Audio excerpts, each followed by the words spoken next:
Sheboygan, Wisconsin, 8th ranking in the state by population, 45,000, 5th in the number of manufacturing employees, and 6th in family income among the top 10 cities in the state.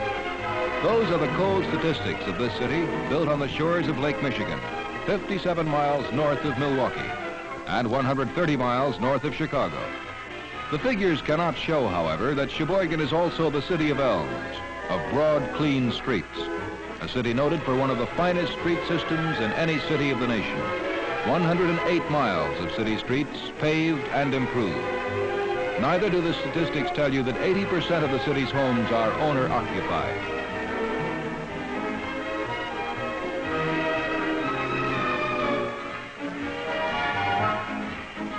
Worker and shopper transportation is ably provided by the Sheboygan City Lines, serving not only Sheboygan, but Kohler and Sheboygan Falls as well. Another phrase that sums up the attractiveness of this city is a good place to live, a good place to work, a good place to visit. It is also known as the city of churches, of good schools, of diversified industry, year-round recreational facilities, and smart retail shops. The solid prosperity of this city is due partly to the ancestry of its citizens, primarily of German stock, who settled in Sheboygan after the revolutions of 1849. Men and women of skill and training in basic manufacture and industry, artisans and craftsmen, as well as farmers whose labor cleared the land and raised phenomenal crops of oats, potatoes, and wheat. The solidity of Sheboygan today is typified by the architecture of its public buildings, such as the Municipal Auditorium, the Post Office, its City Hall, the Federal Building, and its public library system with 2 branches, 6 stations, and a film and record library to supplement the book collection. As a matter of pride with Sheboyganites is the municipal park system, 14 individual parks comprising some 300 acres. Administratively, Sheboygan operates under a mayor-aldermanic form of government. Representation is provided by 2 aldermen elected from each of the city's 8 wards. A vigorous association of commerce, which includes the outstanding civic and industrial leaders of the community, constantly appraises the city's progress and tells the story of Sheboygan to potential industry, pointing out the advantages the city can offer to a new plant or factory, or they can suggest improvements to existing plants and facilities in the community. A streamlined Department of Public Works is kept busy coordinating the growth of the city by planning and executing the construction and maintenance of street and sewer facilities.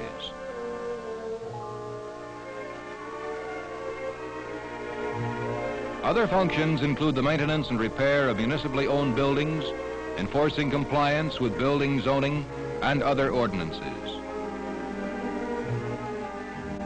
Much of Sheboygan's prominence in its city system is due to the vision and planning of these men in the Department of Public Works.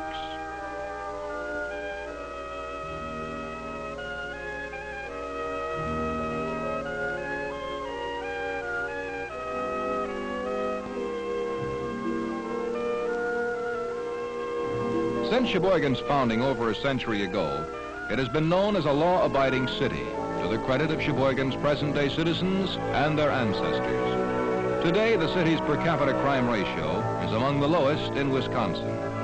Even so, the city maintains a fully manned and equipped police department, for a policeman in a modern city must be more than just a deterrent to crime and criminals, but he is constantly trained in the latest developments of police communications, investigative procedures, and law enforcement problems. But in Sheboygan, traffic control has become the #1 police problem, as it has in most progressive cities. Two-way radio-equipped squad cars and motorcycles do much to make the policeman's job easier and to increase his efficiency. But a Sheboygan officer still knows how to use his service revolver just in case. It would be nice if we could say there are never any police emergencies in Sheboygan, or there is never any need to turn in a fire alarm. But there are those occasions too, although, if we may point again to statistics, like the crime rate, Sheboygan's per capita loss through fire is also among the lowest in the state. The city has had a paid fire department since 1888, when funds were appropriated to pay the previously volunteer members of Hose Company Number 1, then located in the 800 block on North 8th Street. Today, the fire department can point pridefully to 3 engine companies, an aerial truck company, and a service ladder truck company, a complete communication system, a fire prevention department, a superintendent of machinery, and a force of almost 70 men. The community is proud of the record of its fire department over the years, not only in fighting fires, but helping prevent them, with resultingly low insurance rates in Sheboygan.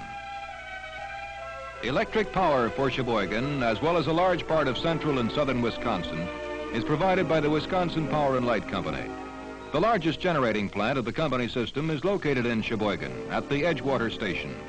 Thus, ample electric power is assured in Sheboygan for both existing and potential industries who require adequate power at reasonable cost.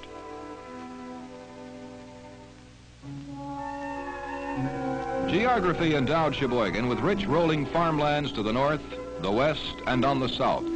And to the east, the vast blue waters of Lake Michigan, known to all cities on its shores as the inexhaustible water supply. When filtered and purified at the water department, an average of almost 8 million gallons daily are pumped to Sheboygan users. But water to Sheboygan means more than drinking water. It means a highway of commerce over which travel the lake steamers of the Great Lakes as well as foreign ships from faraway ports.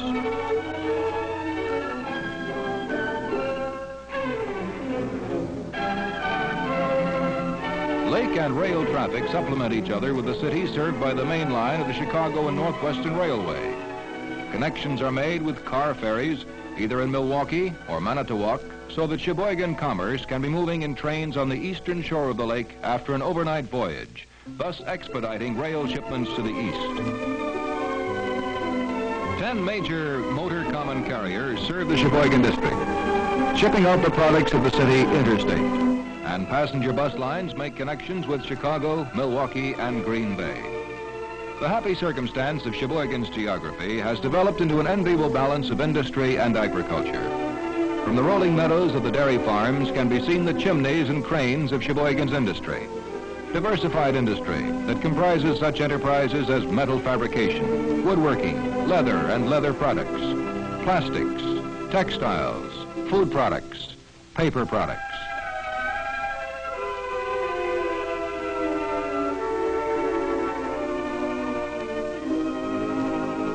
Typical are these diversifications in manufacture, such as the fabrication of cardboard folding boxes.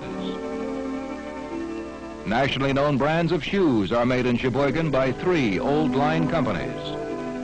And the processing and canning of foods has long been a stable industry in Sheboygan, the natural outgrowth of the richness of Wisconsin's countryside in agriculture and dairying.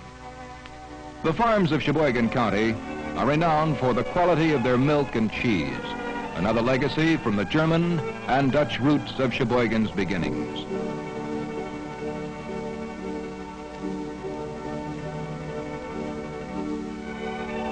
In fact, the county is known as the cheese capital of the world, with many varieties of cheeses manufactured and shipped to all corners of the nation, as well as to foreign lands.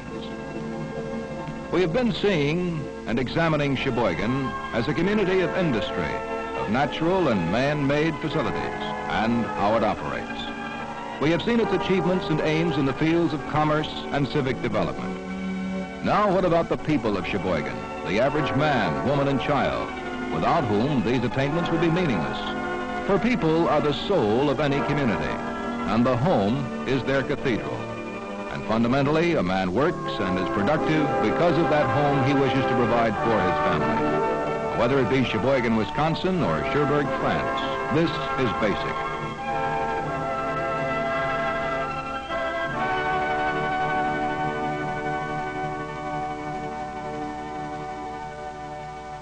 These are the homes that the people of Sheboygan build for themselves.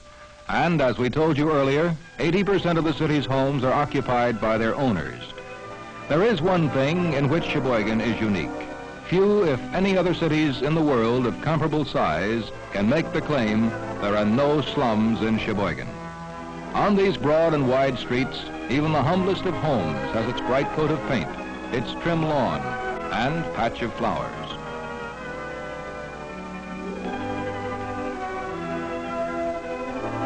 Traditionally, Sheboygan has been known as the garden spot of Wisconsin, the city beautiful, the city of tidy homes, and in this case, the city of elegant homes, which link the town with the gracious living of the not-too-distant past. Now there is a new elegance in the modern approach to fine homes. A good place in which to live.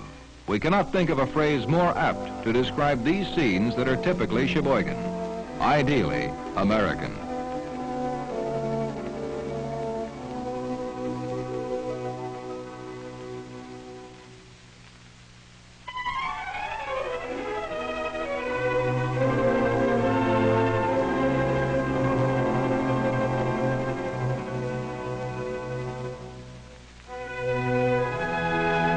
Perhaps it is this atmosphere of home and neighborhood which contributes to a negligible juvenile delinquency problem in Sheboygan, and in turn is reflected in the low crime per capita ratio, of which the city is justifiably proud. Backing up that wholesomeness in home life is Sheboygan's public and parochial school systems, another model for other cities to copy. North High School represents the finest in the city's public education.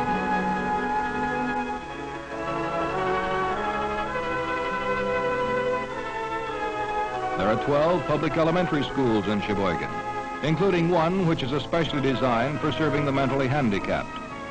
In addition to Central School, the James Madison and James Fenimore Cooper schools were commissioned recently, ultra-modern and the best evidence of the city's efforts to provide educational facilities for an expanding population. There are also 12 parochial schools on the elementary level in the community.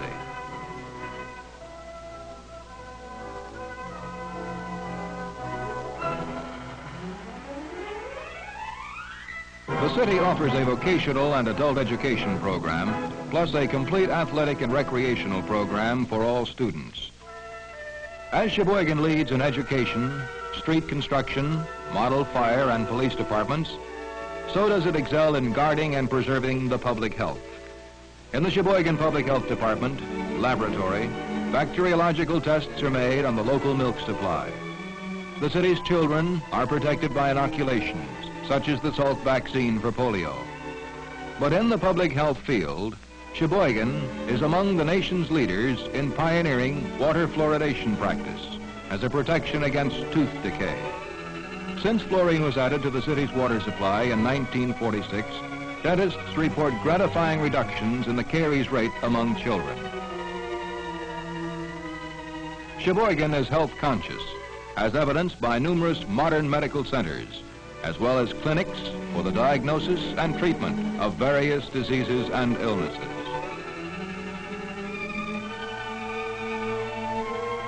Sheboygan not only deals with disease when it strikes, but strives to prevent its occurrence by encouraging routine physical examinations. Outstanding in the city for its fine facilities is Memorial Hospital, organized in 1933. Typical of its service to the community is the figure of 6,299, the number of patients treated during the year 1956. Memorial's community embraces some 20-odd other Wisconsin cities and towns in addition to Sheboygan. A modern laboratory with the latest equipment serves the doctor in diagnosing a patient's illness. Operating rooms and therapy facilities rival those of any big city hospital or clinic. A part of therapy is, of course, pleasant surroundings, particularly for children. Design motifs in the children's rooms and wards make convalescence for Mary or Johnny a pleasant adventure instead of a time of dull, dreary, unhappy boredom. In the modern obstetrics department of Memorial, life begins. In 1956, for instance, 833 babies were born and helped to a good start in life, while their mothers received the best of care. Active in the recreational as well as the spiritual pursuits of the city is the YMCA, which just recently dedicated its new building, which includes a 60 by 25-foot swimming pool. Here, the youngsters of Sheboygan also learn of loyalty to flag and country and the meaning of patriotism. For many of them, the Pledge of Allegiance is first learned at YMCA ceremonies, such as this. I pledge allegiance to the flag of the United States of America and to the republic for which it stands, one nation, indivisible, with liberty and justice for all. And basic to all activities of the YMCA is the Christian faith and the worship of God. 1939 saw the organization of the YMCA in Sheboygan. It came about when some 500 high school boys and girls presented a signed petition to the editor of the Sheboygan Press. In their petition, the youngsters pointed out the need for some kind of facilities for activities such as the YMCA. This led to the joint effort by business and professional men in Sheboygan to organize a YMCA, which set up shop first in Meade Hall, connected to the First Congregational Church. It soon became apparent, however, that larger facilities would be required with the expanding teenage program, as well as other activities for men and boys. In the next few years, property was acquired on the lakefront on Broughton Drive, and some $700,000 was raised through public solicitation. Construction of the new building was begun in 1953, and its dedication accomplished in 1955. And today, Sheboygan boasts one of the finest YMCA facilities in the nation. Thus, adding to the influences of the family, the school, and the church is the YMCA of Sheboygan, bonding the youth of the city in the friendship circle, forging tomorrow's citizens. Yet no community's program for its youth can be complete unless it remembers those whom others have forgotten or have been unable to provide them with recreational attention and care for their well-being. The Sheboygan Camp for Underprivileged Children each year sees to it that the city's less fortunate children have the opportunity to attend a camp, to learn and do the out-of-doors activities which most children can enjoy.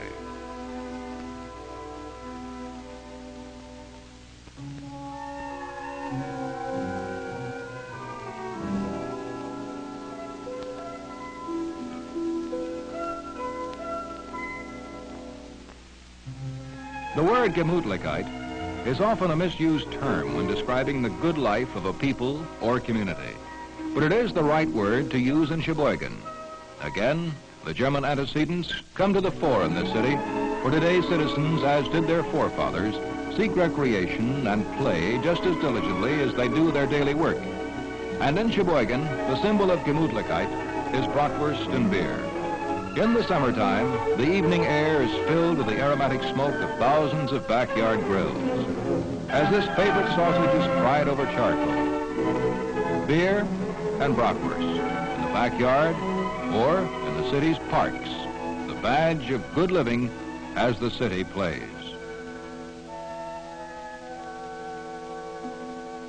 On Sundays and holidays, for instance, there are many activities to help digest the bratwurst, as well as sharpen the appetite for more, such as a day at the zoo in Ballrath Park, or any of the 13 other city parks, comprising some 300 acres.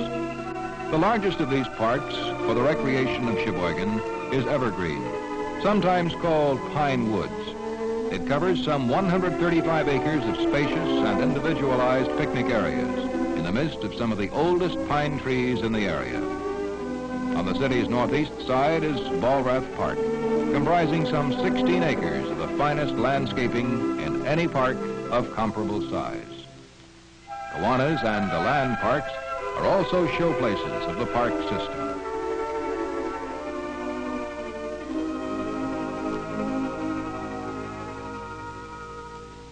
And the universal sport of any Wisconsin man, woman, or child is fishing. And in Sheboygan, he can use the fly rod right in the city's park. The Sheboygan River has long served the city, both as a harbor as well as providing natural industrial sites for the early manufacturing plants. In recent years, it had contributed its share to the city's recreation. On the river's graceful horseshoe sweep through the heart of the city, the outboard enthusiasts try out their craft in the summer months. Sheboygan's natural endowment of sheltered water has done much to encourage the growth and development of this sport. Kiwanis Park, lining the river on the west side, is the base for the boatmen, as launching platforms have been constructed to facilitate this sport. On weekends, the roar and sputter of the Atwaters, the Mercuries, the Evinrudes, and Johnstons attest the wide popularity of motorboating. The outboards, of course, are Johnny-come-latelys of the boating fraternity. At the Sheboygan Yacht Club, one will find the larger craft of the inboard yachts for lake cruising, as well as sailboats of all classes and varieties. In July of each year, these boats must endure the whine of the outboards when the Sheboygan Outboard Motor Club plays host to more than 100 entrants from Wisconsin and Illinois for a day of outboard racing in the harbor.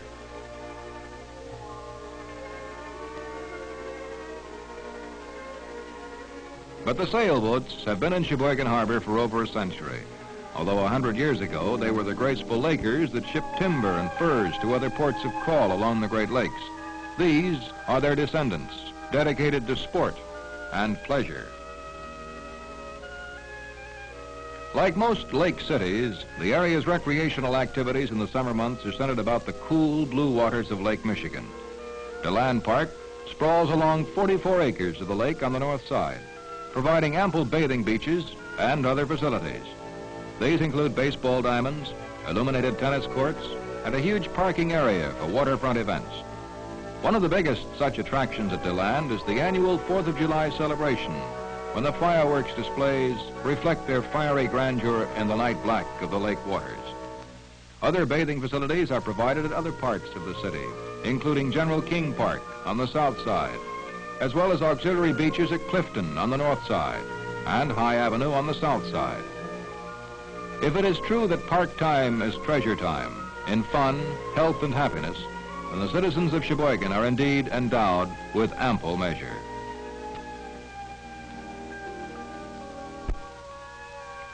Many Sheboyganites remember the old swimming hole of their boyhood days many years ago at the quarry.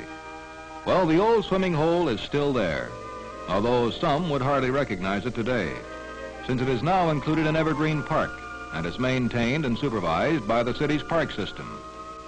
The Quarry Beach opens on June 15 of each year and closes after Labor Day. The lake beaches are open on the 1st of July and are closed on August 31st. There are numerous smaller park areas studded throughout all sections of the city, each equipped with various facilities depending on the size of the park area. The park system provides 34 separate services for the recreation and well-being of Sheboygan citizens.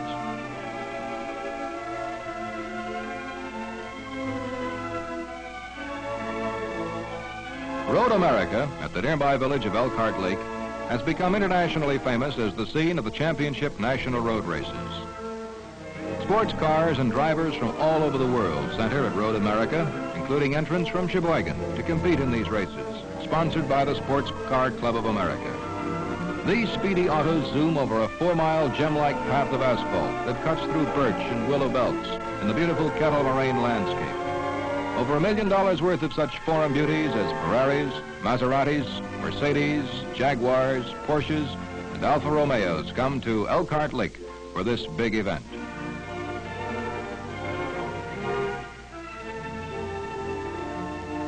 And then there is the game of golf, more typically American today than it ever was Scottish on the moors of St. Andrews. And Sheboygan's golfers are no less avid about it than are the devotees at Chicago's Tam O'Shanter. This is the course and other facilities at Sheboygan's Pine Hills Country Club, whose fairways and greens rival those of any other course in the state of Wisconsin.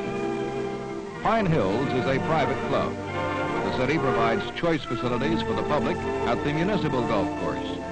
Here, too, one will find golfers from all parts of the nation, vacationers who come to the area to enjoy Wisconsin sports and recreation as the playground of America. Another reason for Sheboygan's fast-racing reputation as the convention city of the state. Tennis courts are also provided by the city in the park and recreational system, as well as numerous other facilities and activities. But in Wisconsin, one doesn't golf or play tennis, go sailing or swimming all year. One of the big indoor sports in the winter months is bowling, provided in the city's recreational centers.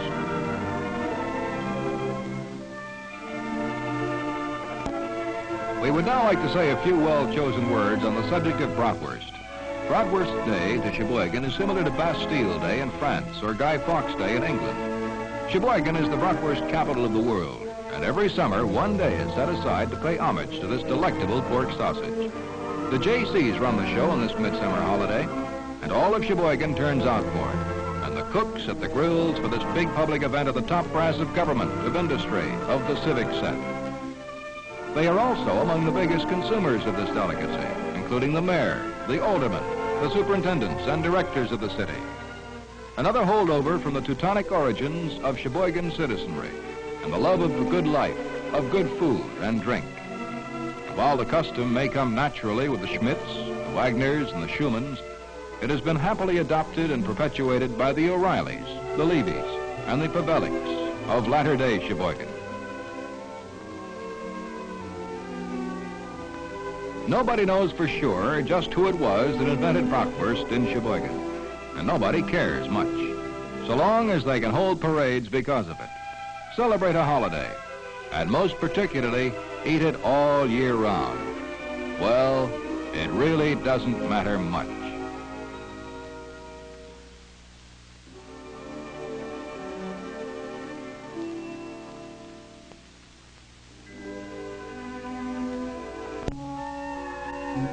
But for the people of Sheboygan, the bratwurst custom has come to symbolize the good things of the city, including comradeship and good neighborliness, as well as prosperity and advantages for the future of Sheboygan's children.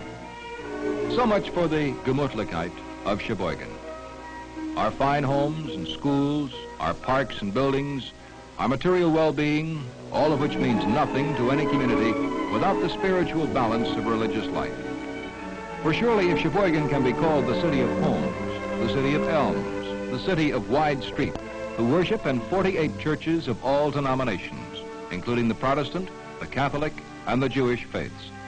A few years ago, when the city celebrated its 100th anniversary, the observation was inaugurated by a stirring demonstration of faith attended by almost 30,000 people in Vollrath Bowl of all faiths. In the words of one of the presiding clergymen at this rally, may the celebration of a century of service for God and country be an inspiration to all of us to labor with renewed, may usher in another century of even greater progress for the honor and glory of God, our country, and the salvation of souls. This, then, is our story of the city. A good place to live, to work, to build our homes, to raise our children, and to worship God, each in his own way, in Sheboygan, Wisconsin, USA.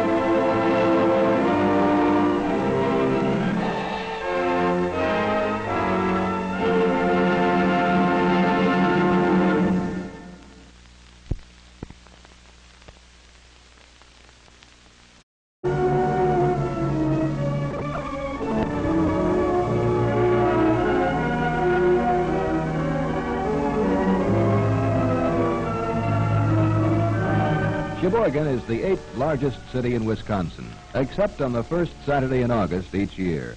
That first Saturday, of course, is Bratwurst Day, when the aroma of frying bratwurst brings folks running in all the way from the rock-bound coasts of Maine to the sunny shores of California.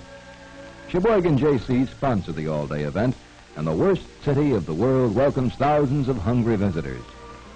Sheboygan has built a solid reputation for top-quality sausage. On any pleasant summer weekend, and on every summer holiday, charcoal grills at homes throughout the community are put to work. But bratwurst is really and truly king of meats in early August, when the lines begin forming at the JC's outdoor stands. Anyone who has known the delight of a juicy brat, grilled to a tempting golden brown over an outdoor charcoal fire, and then sandwiched in a hard roll, will tell you there's nothing better, unless it's a double brat. Sausage of all types is high on the shopping list for Sheboygan housewives. The reputation for excellent sausage was not built, as might be supposed, on old German recipes handed down through generations. It's simply that Sheboygan consumers know and demand good sausage, and the industry has been geared to their taste. On Bratwurst Day, there are plenty of pretty sights to see besides sandwiches. Everybody loves a parade, and the JCs make sure there's entertainment for all, whether 1 year old or 100 years old. Whenever the good people of Sheboygan gather in the name of fellowship, music is bound to be a part of the fun. From Sheboygan's earliest days, when the music-minded citizens joined the Concordia and Liederkranz singing societies, music has been important in the pattern of life. The community enjoys a wide diversity of musical activity which begins with youngsters and has no age limit. There are times, though, when youngsters would rather watch the cameraman than listen to music. Sheboygan's love of music may be attributed partly to the well-developed program in the schools, both public and parochial. Competition in the statewide music festivals always finds Sheboygan performers at the top of the winner list. Instrumentalists are welcomed into the Sheboygan Civic Concert and the World Concert Band and Sheboygan Municipal Band, all groups with excellent leadership and many successful performances to their credit. If it's true that a pretty girl is like a melody, then there's no shortage of this kind of music on Bratwurst Day. The crowning of Miss Sheboygan J.C. is one of the highlights of the many festivities that enliven the day. Picking a winner is no easy job when any one of the local beauties could wear the crown gracefully. But no matter which girl is named queen, the king is Bratwurst. And it goes so well with a certain popular amber fluid. Asking which came first, beer or Bratwurst, is like asking about the chicken and the egg. In Sheboygan, neither came first. They were born twins. Savory brats are always a major part of area picnics. Church congregations, factory employees, business firms, labor unions, and other groups that hold picnics wouldn't settle for anything but Bratwurst. It's the people's choice. Since its founding in 1933, the Sheboygan Sausage Company has experienced a remarkable growth by winning the approval first of sausage lovers in the community and then throughout the state and the nation. All Sheboygan Sausage Company products are made from federally inspected meat, cured and smoked in a modern, spotlessly clean plant, boasting the newest in equipment. Bratwurst, as it is made here, is not just pork sausage. It's a blend of lean and fat pork, coarsely ground, with beef and veal added. The company's unique blend of pure imported spices imparts the touch of distinction that makes the product so delicious. After the spices are carefully weighed and mixed to ensure uniform flavor, they're spread over the meat. Every step in sausage making is part of a highly skilled art. The next destination of the seasoned meat is this powerful apparatus which is capable of grinding 7,000 pounds every 60 minutes. High-volume machines are a necessity at the Sheboygan Sausage Company, a leader in a local industry that sells upwards of 9 million pounds of sausage a year. Bratwurst makes up about 10% of the total. Demand is strong, and sales have soared in recent years. After the grinding process, the meat is carried in a stainless steel truck to a vacuum mixer, where spices and meat ingredients are smoothly blended to proper consistency. The mixer, which can handle 700 pounds of meat at a time, also draws out all the air during the action. Sausage products don't grow on trees. It takes a lot of manpower and woman power to turn out the Sheboygan Sausage Company's annual average of over 2.5 million pounds of meat varieties. The company is proud of its employees, who help it contribute to the healthy, progressive atmosphere of the community. One of the most intriguing aspects of sausage production is the stuffing process, when the meat takes the shape in which it will enter the outside world. Each stuffer holds 400 pounds and can force the meat into the familiar casings at the rate of 1,000 pounds every hour. Mile-long coils of sausage are transformed into individual links by skilled workers who have learned the art of braiding after years of practice. Row after row of sausages are hung carefully on racks. They are methodically arranged to permit air circulation between the separate strings. Next station for the commuting sausage car is a cooler, where the meat is held at a constant temperature of 37 degrees. The packing operation at the Sheboygan Sausage Company is considered no less important than other phases of production. To ensure accurate measurement, weighing is done on scales sensitive to a fraction of an ounce. For the self-service markets, the sausages are weighed and placed in cardboard boats on which they will make their voyages into the homes of consumers. The Hyson wrapping machine is another tribute to the town's ingenuity. The Sheboygan-made machine ensures that Sheboygan Sausage Company products will package to keep them fresh and sanitary until the time when the meat is removed to be fried, boiled, or broiled. As the cardboard boats with their precious cargoes pop into position, the machine wraps each snugly in a jacket of cellophane. The wrapped 1-pound sausages then move onto an upper-level track to be carried away. At a final collecting station, the packages are gathered in boxes for convenient shipment. This, then, is the behind-the-scenes activity which produces not only world-famous Sheboygan Sausage Company bratwurst, but 53 choice sausage varieties as well. If you're an expert, you'll recognize such taste treats as bologna, liver sausage, metwurst, ham, Polish sausage, wieners, summer sausage, spiced luncheon loaf, head cheese, Braunschweiger, and various ring sausages. Off the products go to market in a fleet of refrigerated trucks to keep them under ideal temperature conditions at all times. Attention to details of production and transportation has made the Sheboygan Sausage Company a leader in its field. This growth is certain to continue as more people are introduced to the company's high-quality products. These are barley grains, so tiny that they make an ordinary pencil look like a telephone pole by comparison. Barley is the basic ingredient in beer, and at the Schreier Malting Company, the grains are processed for the nation's finest brewers of beer. Without barley malt, there would be no beer as we know it, and without beer, bratwurst would lose a treasured companion. Strange as it seems, the barley grains, which arrive at Schreier at the rate of 7 carloads a day, change very little during the malting process. Schreier experts encourage the choice North Dakota, Red River Valley, and Minnesota grains to grow chemically, producing changes basic to nature. As the barley rolls along on conveyor belts, it has all the appearance of billowing waves like the vast waters of Lake Michigan on a windy day. Barley samples are taken to the Schreier Malting Company's extensive laboratory from each incoming shipment.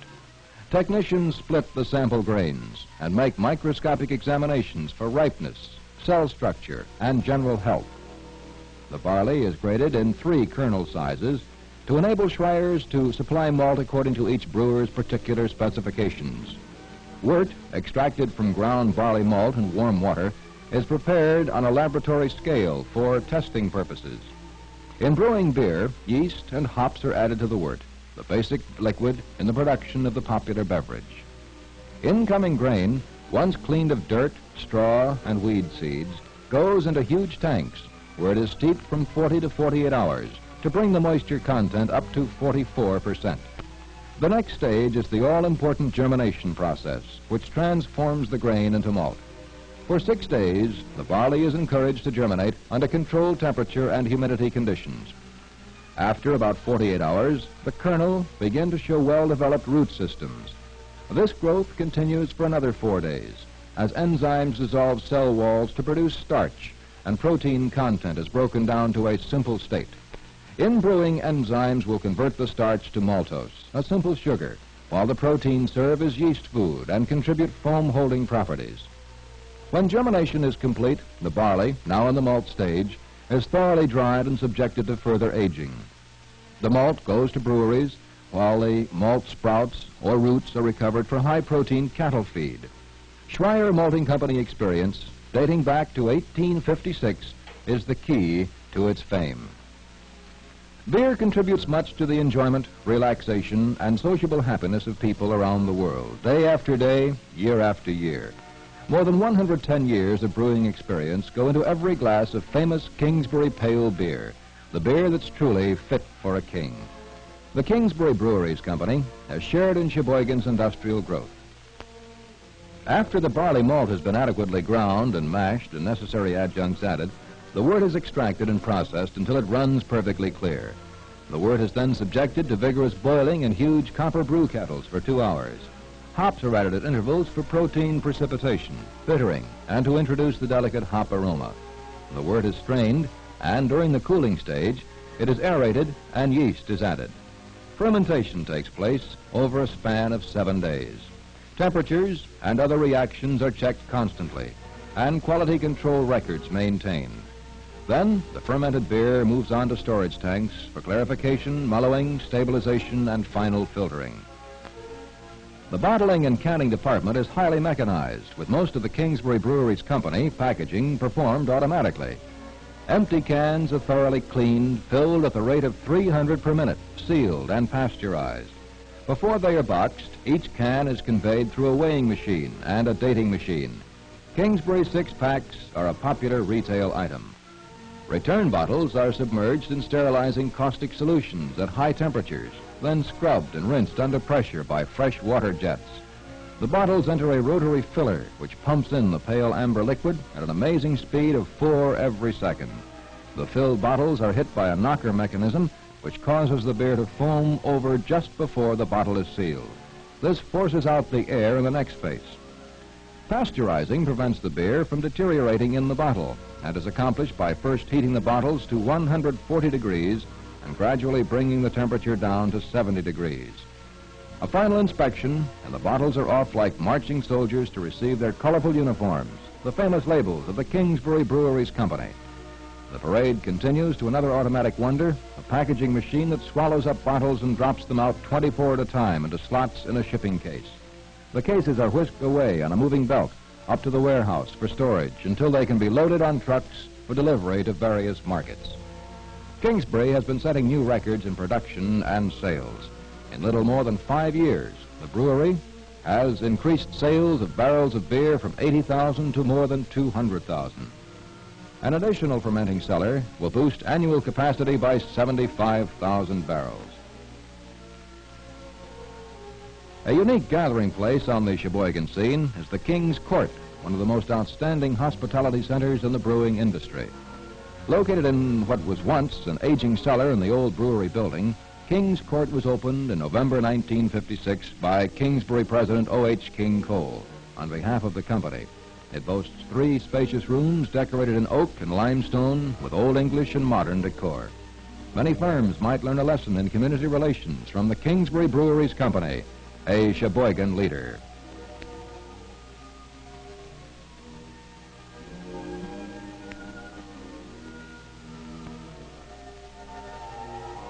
A friend of Sheboygan family since 1887. That's the H.C. Prange Company in the heart of the downtown shopping district. From tiny tots to retired oldsters and their mothers and dads before them, most Sheboygan folks have shopped at Prange's all their lives. Not just because it's a friendly store, but because it's complete and convenient as well. For example, Prange's boasts the largest infants' wear and supplies department in the city. The big smile on the face of the sales lady reflects the attitude the store displays toward its customers. The cliche about the customer is always right is more than just so many words at Prange's. Testing a stroller for freewheeling action is part of the shopping procedure. Even baby is encouraged to climb aboard and make sure by taking a test drive. What? No power steering? From infant to child to teenager to young adult, departments to meet the needs of all these groups lie within a few steps of each other. Every section in the store, every individual display is planned for the convenience of Prange customers. Indeed, a complete store with everything for everybody in the spirit of service. Pioneers in service, the H.C. Prange Company, Sheboygan's largest department store, was the first in the state to provide escalators. That was back in 1937. Now, escalators serve all 4 sales floors. One escalator equals 10 elevators in its capacity for carrying shoppers from one floor to another. And the escalator that handles the most traffic is the one leading to the new, different, and colorful downstairs store. This popular division of Prange's is actually a department store within a department store and boasts its personal staff of buyers of merchandise.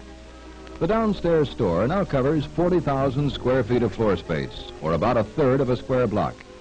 If all the floor space at Prange's was spread out in a one-story structure, it would take up about 2 1/2 blocks in the downtown area. The downstairs store sells everything from potato spikes to cherubic angel dolls, with the same guarantees of quality enjoyed by merchandise in the rest of the store. One innovation instituted by Prange's was to bring all displays down to eye level, so that shoppers might see the entire floor at once over the top of the island fixtures. The selection in the store is so complete but sometimes it is difficult to decide what to buy, especially in the book section. And a young lady certainly has the right to change her mind when confronted by the ink spots and other assorted musical talents. The record shop stocks more than 10,000 records.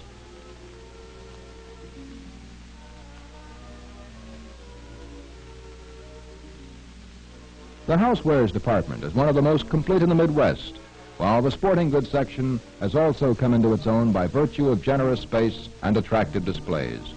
You can almost feel that tug in your line when you try the action of a fishing rod at Prangi's. Browsing around is a sports adventure in itself because of the wide variety of goods. The budget store, offering apparel needs for the entire family, plus dress material and other piece goods, bed sheets, blankets, towels, curtains, and draperies, and an assortment of home furnishings, is available to value-minded shoppers. At all times, H.C. Prangi's sales personnel follow a creed that describes the customer as the most important person in the store at any time. This creed has been in effect since the first Prangi store opened for business in Sheboygan more than 70 years ago in a small building at the corner of 8th and Wisconsin. Now there are huge Prangi department stores operating independently in Sturgeon Bay, Green Bay, and Appleton, as well as in Sheboygan. The policy of respect and service which Prangi expects its public contact people to show customers is matched by the attitude of the store's executives toward the employees. 1 out of every 3 full-time employees has been associated with the Sheboygan store for at least 10 years. 1 out of every 6 has served Prangi customers for more than 20 years. This is a record matched by few retail establishments.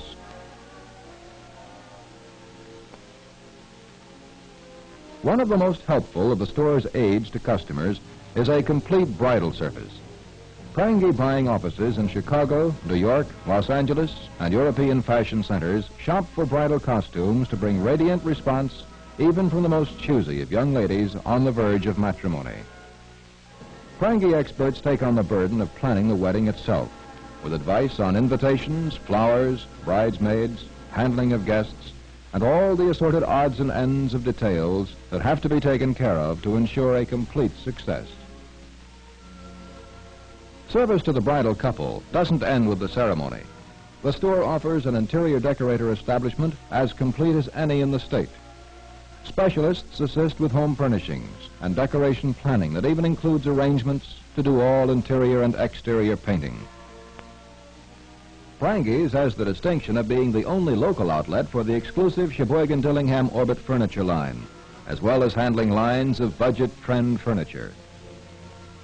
The store's decorators make frequent trips to market shows to keep abreast of the newest furnishings and color schemes for the home, and also deliver lectures on decor to groups in the community. Model schemes are set up in the store to give customers an impression of how various combinations will look in the home. Prangi's company experts custom-make drapes, install wall-to-wall carpeting, and perform other services particularly tailored to the needs of individual customers. Rugs from a small cotton shag to a generous broadloom may be purchased right off the display floor. Shoppers often travel 40 miles to Sheboygan in the knowledge that the most up-to-date home fashions are available at H.C. Prangi's. These fashions extend to the multitude of small decorative items that make all the difference between a high-styled home and just another collection of furniture. With the acquisition of the former McClellan store adjoining the main H.C. Prangi Company building, all appliances were moved into the new street-level space to establish an appliance annex. This not only released a large area in the main floor for more merchandise, but made shopping for television sets, refrigerators, stoves, and similar goods much easier for the Prangi customer. Another example of the best at Prangi's is a bakery with an output of both modern delicacies and goods baked in the old Dutch and German traditions. Bakery items are set down on the sales counter minutes after leaving the ovens and often are still warm when purchased. The aroma in the bake shop is delightful enough to put new life in the most tired shopper. Bread is perhaps the most desired of Prangi baked goods. Just as Sheboygan folks by nature are connoisseurs of fine sausage and beer, they are exacting in their demands for good bread. At Prangi's, These standards are honored with bread that is vitamin-enriched, dense, and baked home style. Each day's quota of bread goes on sale immediately after baking and is sold out in short hours. The demand has been so great that Prangi's has been forced to limit sales to store customers. But bread alone is not the only product in which the bakery takes pride. Right next to the bakers who mass-produce scores of loaves of bread at a time, another bakery artist is at work. He sculptures exquisite cakes out of the most basic ingredients. Under his talented hands, bare layers form a column and then begin to take on the beauty of a work of art. The foundation is covered with a coat of icing and adorned with the most delicate of floral and bell-like figures. The crowning touch comes at the very end, when the bride and groom take their rightful places at the top of the bakery masterpiece. It not only looks good enough to eat, it is. There is a large assortment of pies, pastries, sweet rolls, hard rolls, and other bakery goods. In fact, more than are found in many shops whose sole business is baked goods. A thriving, flourishing city must have adequate parking facilities in off-the-street areas if it is to cope with the mushrooming traffic problem. The H.C. Prangi Company parking lot is well equipped to accommodate a constant flow of customer cars. Delivery trucks, from small pickups to huge vans, travel the Sheboygan area daily, giving prompt and efficient attention to orders left by shoppers. The dependability of Prangi delivery men is emphasized by an average length of service of more than 18 years. Store personnel are more than just employees. They're referred to as associates. H.C. Prangi Company, a good place to shop and to work. One of the most familiar sights in town is the time and temperature sign of the Security National Bank, a financial institution established in 1856, just 3 years after Sheboygan itself was chartered as a city by the state of Wisconsin. The present 7-story bank building, tallest structure in Sheboygan, dominates the downtown business district. The bank and the city have grown and prospered together. The Security National is proud of its 15,000 customers and more than 300 stockholders from every walk of life. Let's trace the experiences of a new customer who enters the bank with requests for service in several areas. First, the young lady informs the receptionist of her desire to open a checking account. She is introduced to Mr. Warrens, who explains the bank's checking account policies and answers all the customer's questions about deposit and withdrawal procedures. In this case, the account will be opened with a $200 balance. The bank executive explains that there will be a service charge of a nickel for each check she writes.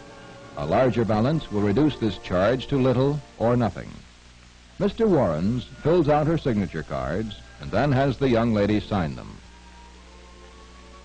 The next decision is a choice of the many styles of checkbooks which the customer feels would serve her own requirements most suitably. With this decision made, the new customer is shown to the teller's window to make her deposit and receive the receipt that marks the conclusion of her first transaction with the Security National Bank. This same procedure has been repeated countless times over the years.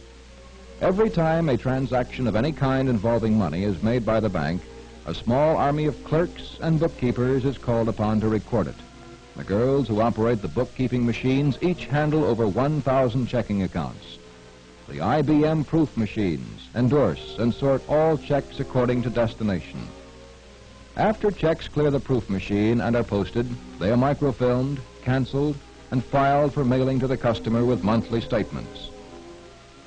Travel costs money, and our new customer finds that she doesn't have enough of this commodity to take a much-desired vacation. She's introduced to Mr. Bach of the Time Loan Department, who examines her request. A short interview convinces him that her job as a secretary will enable her to repay a $1,000 loan without difficulty. The loan is approved. The Security National Bank makes every attempt to rule in favor of loan applicants. In fact, in the past year, loans were made to 11 out of every 12 persons who applied. The proceeds of the happy new customer's loan will be deposited to her checking account. Travel manager A.J. Stiglitz will handle all the details of the proposed vacation trip. The bank will make reservations, purchase tickets, recommend hotel accommodations in this country and abroad, and supply traveler's checks. So, in the space of a few hours, a new customer has opened a checking account, made a loan, and is practically reclining on the beach in some vacation paradise. This technique of speed and convenience is further exemplified at the bank's drive-in window, where customers can cash a check, make a deposit, or get change without leaving their cars. Security National provides all the usual additional services, such as savings accounts, savings certificates, safe deposit vaults, trust department, and after-hours depository. A free parking lot with a capacity of 90 cars is another banking gesture that has brought praise from residents in and around the Sheboygan area. Sheboygan's strong, stabilized economy is pointed up by an excess of $100 million in funds in its financial institutions. The Security National Bank is proud to be a contributor to this stability. As far as commercial development is concerned, local business and industry have always benefited from the bank credit so necessary to successful operation in their fields. Businessmen know Sheboygan's natural advantages: good climate, robust, hard-working people, a location on Lake Michigan with the great potential it offers, and an unlimited water supply for residents and industry.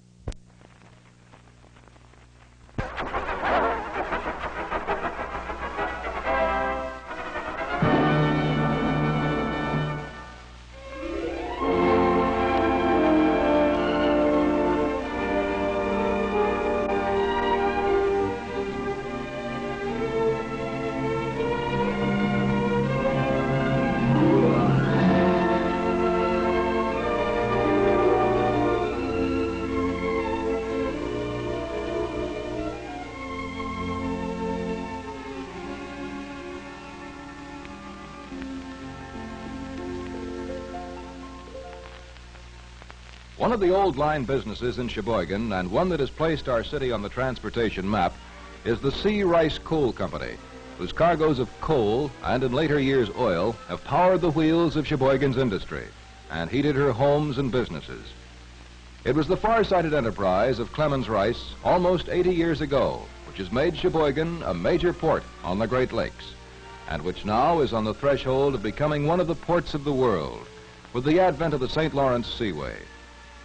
Where Clemens Rice wooden sailing ships brought coal, salt, cement to the harbor in the 1880s, today modern steamers such as the 600-foot William A. Rice bring in as much as 14,000 tons of coal from the eastern fields in one shipment. This is the end of one journey for a Rice coal ship which took on her cargo in Lake Erie, a cargo that would have taken months to deliver in many voyages in the early sailing ship days. Modern navigational and communication devices make today's voyages almost routine, a far cry from the dangers and perils of lake travel 75 years ago. And where an adventurous captain had to negotiate the harbor on his own in those days, tugboats snub in the huge lakers with no trouble at all. This huge coal yard occupies the river frontage all the way from the 8th Street Bridge to the Lake Michigan shoreline, and at its full peak stores some 350,000 tons of coal for householders and industry in the area. Similar yards and docks are maintained at other Great Lakes cities, including Manitowoc, Green Bay, Ashland, Two Rivers, Superior, and Escanaba, plus retail yards in Minneapolis and St. Paul. Unloading operations today are vastly different from the primitive means which young Clemens Rice ago. Now, modern bridge and bucket installations are used, which can empty the William Rice, the hold of 14,000 tons of cargo, in just about 30 hours. This huge bucket can scoop up 17 tons of coal in one massive gulp. Compare this to the old method, when baskets of coal were unloaded by a rope and tackle, attached to a sailing ship's mast. The laborious operation powered by a horse, led by a man. It was not until the turn of the century that more modern means were installed at the docks, and the improvement of such equipment has been a never-ending challenge.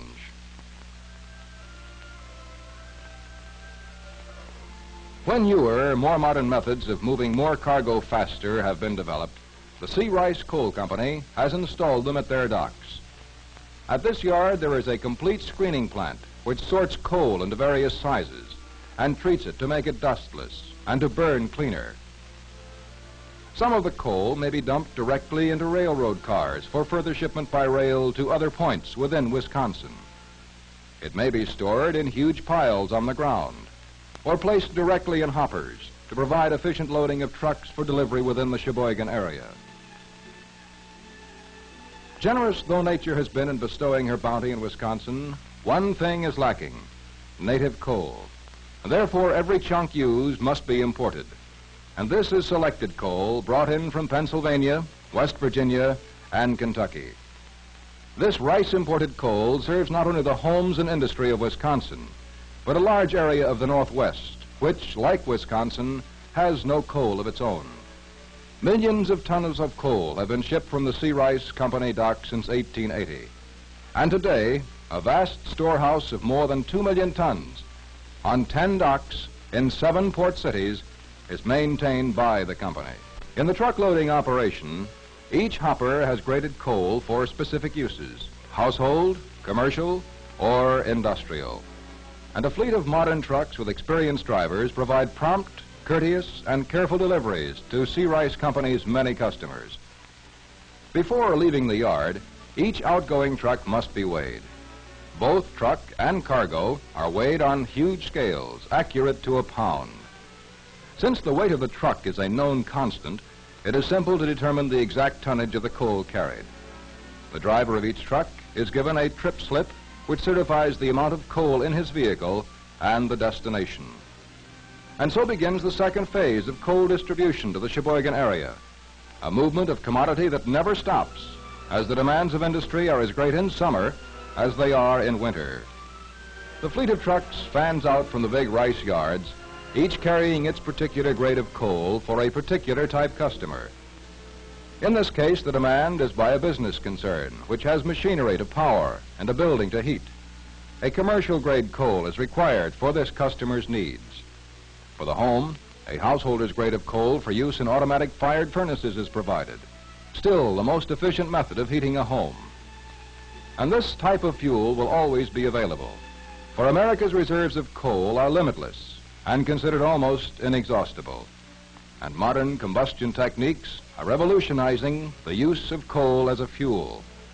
Yet fuel oil continues to be in increasing demand as a convenient fuel. And in keeping abreast with the changing times, Sea Rice Coal Company has augmented its basic business of coal to include the sale of oil to those customers who require it. But the fuel oil business is, in itself, a mammoth operation. In 1953, the Wingrove Oil Company was acquired and is operated as a subsidiary of the Sea Rice Coal Company. Additional storage tanks were built shortly afterwards, and today, more than 7.5 million gallons of fuel are held in this huge storage area, making Wingrove one of the largest oil terminals on the Great Lakes. This storage is replenished during the winter season by tanker deliveries from the lake, as Sheboygan is an open port all year. The heater and burner oils distributed through the Sea Rice Coal Company division are known as Wingrove Firebright.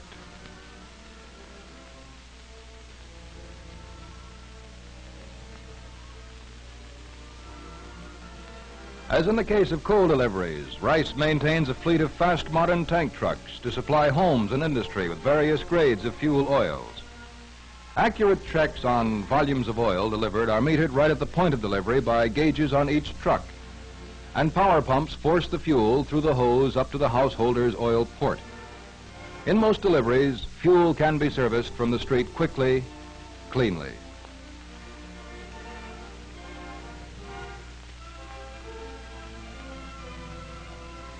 Headquarters for the complex Sea Rice Coal Company operations is centered in this brick building on South 8th Street, where the second and third generation of Clemens Rice carry on the sound business philosophy of the founder. But business is not the only thing discussed at these company conferences. Community responsibility, as well as responsibility for the company's employees, is of prime concern to the Rice management. In such meetings, the problem of unemployment of rice workers in the summer months was discussed. And this was the answer. Another industry whose peak came in the summer when the fuel business is at its seasonal ebb, road construction. Several years ago, Sea Rice Coal Company acquired the Reliance Construction Company, whose prime activity was blacktop paving. It is now a wholly owned subsidiary, which operates 3 hot mix asphalt plants in the Sheboygan area. The Reliance Construction Company's field has been extended to playgrounds and parking area services, as well as many state highways resurfaced by this company. Mixes are transported from the plants, ready to be used directly from the trucks. And many of the workers you see here, as well as those who operate the mix plants, are employees of the Sea Rice Coal Company during the winter months, when activity there is at its peak, and road building and resurfacing operations are curtailed because of the weather. It is this leveling out of employment which has contributed much to the stability of Sheboygan's economy by assuring steady and continued employment for the company's workers the year round. This is but one example of the philosophy of the company which serves Sheboygan, and in turn, the community is grateful to the foresight of the young Clemens Rice, who 3 generations ago founded his thriving business, which helped the city grow.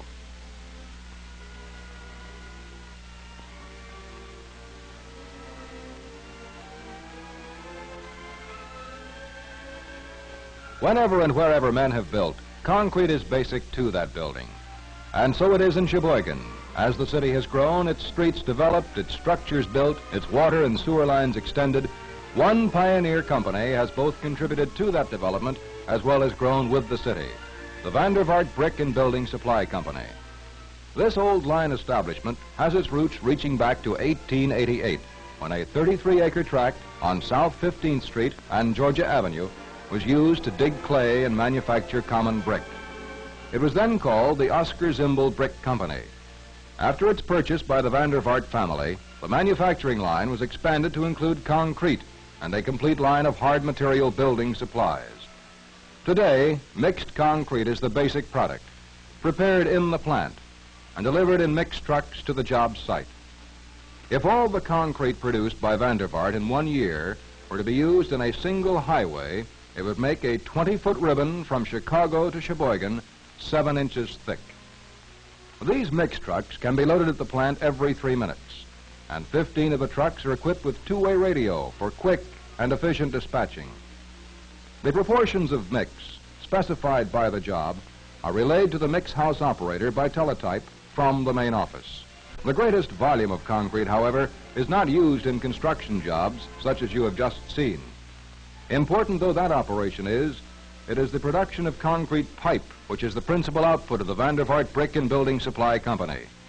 These huge pipes are to be used in sewer construction.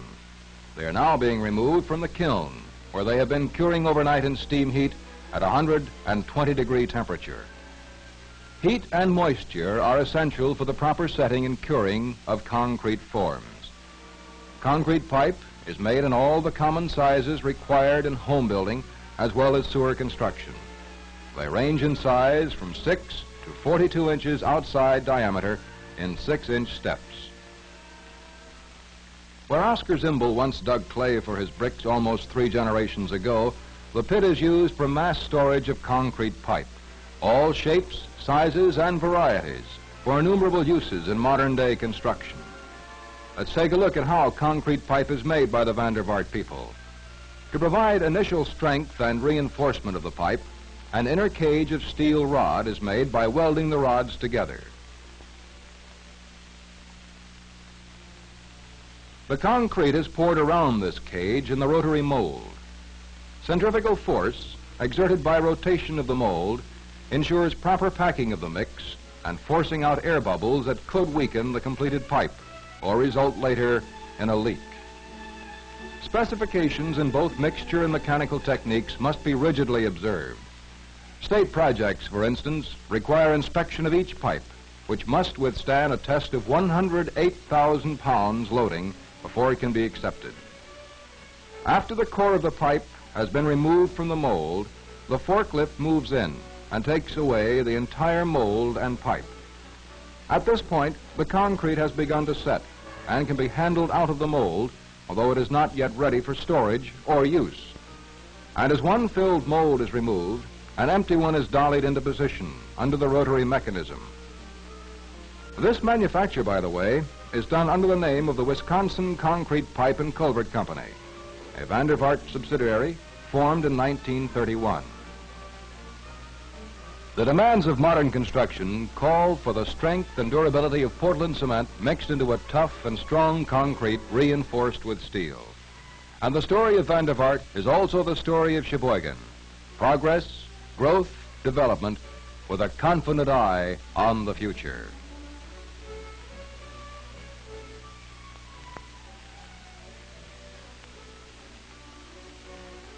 Sheboygan is known as the city of diversified industry, and one of its unusual industries is the manufacture of corrugated paper boxes. In a marketing economy which emphasizes packaging as well as strength in containers, the product of the National Box and Specialty Company is used around the world. First, a lesson in stress. Nobody expects a sheet of paper on edge to bear weight, even its own. But now let us take that same sheet of paper and give it another dimension by forming half tubes. Corrugation, it is called. Now let's see what happens when this sheet of paper in the corrugated form is called upon to display strength and bear weight. It answers the challenge. Actually, that is all corrugated board is. A single sheet of paper crimped or corrugated into much smaller tubes than we have demonstrated with the paper sheet. This single sheet is then sandwiched between two smooth sheets and glued together, giving even more rigidity and strength. That is the simple secret of how boxes made of paper, but of laminated corrugated paper, are so strong and durable, and are used by manufacturers for packing canned goods, food packing cases, toys, enameled ware, even delicate equipment for the armed forces. Look at the test this simple corrugated container box is subjected to. The weight of a 200-pound man is easily borne by the box, although he exerts extra force on it, and the container maintains its shape. The manufacture of corrugated paper boxes begins with these rolls of paper, the basic raw material. At first, the manufacture of corrugated paper boxes appears to be much like the printing of a newspaper, in that the paper rolls go through an operation that looks like a rotary printing press. Actually, this is the corrugation operation, and as was demonstrated earlier, it amounts to crimping one section, applying glue, and backing both sides with a straight paper. The corrugated boards are then fashioned into boxes automatically, as well as other miscellaneous shapes as shims or protection and packaging. In the meantime, the boards have to be die-cut, slotted, even printed with the customer's trade name or brand, whatever he specifies, before the final stitching, stapling, and taping operation. And all of it done mechanically, quickly, efficiently. As we watch the operation, let's go into the history of the National Box and Paper Company. Back in 1906, when the company was founded, it was known as the National Box and Binding Company. It was engaged in the manufacture of set-up boxes, as well as bookbinding. It entered the corrugated box business in 1920, and by 1928 had dropped its other activities to devote its facilities exclusively to the corrugation line. Since 1952, the company has been located in the modern $300,000 modern factory that you saw at the beginning of this film. It is situated on an 18-acre tract at 808 North Wildwood Avenue. One of the surprising things about the National Box and Specialty Company's operation is its efficiency, the volume of output compared to its workforce. By use of these high-speed box manufacturing methods, thousands of corrugated boxes are turned out each day, several carloads, and yet the entire plant is operated by less than 60 people, including shop and office personnel. Did you know that baby chicks are shipped live in corrugated boxes?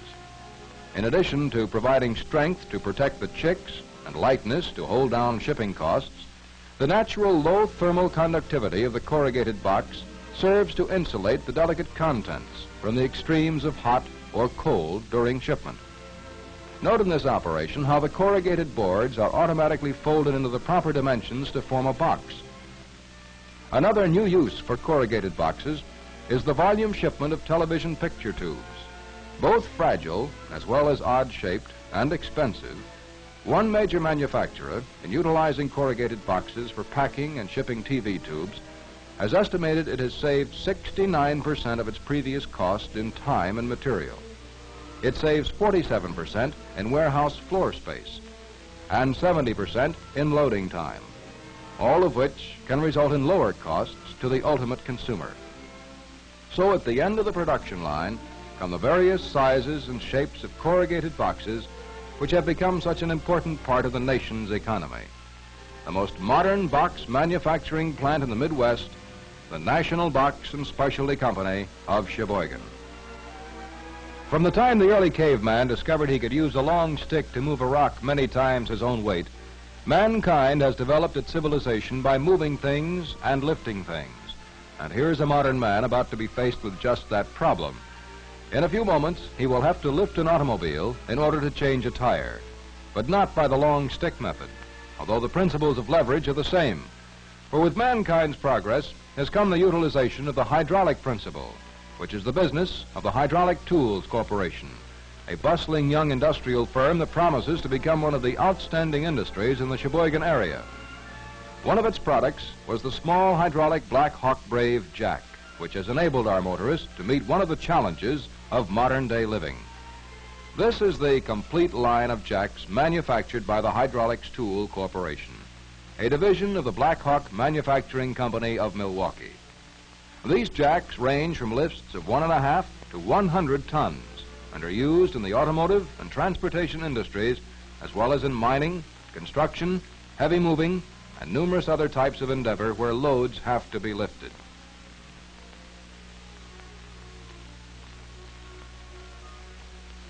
Basic unit of any hydraulic jack is the cylinder, which is being machined in the company's plant at 732 North Wildwood Avenue. More than 90 people are engaged in jack production in this 50,000 square foot plant located on a 6-acre tract.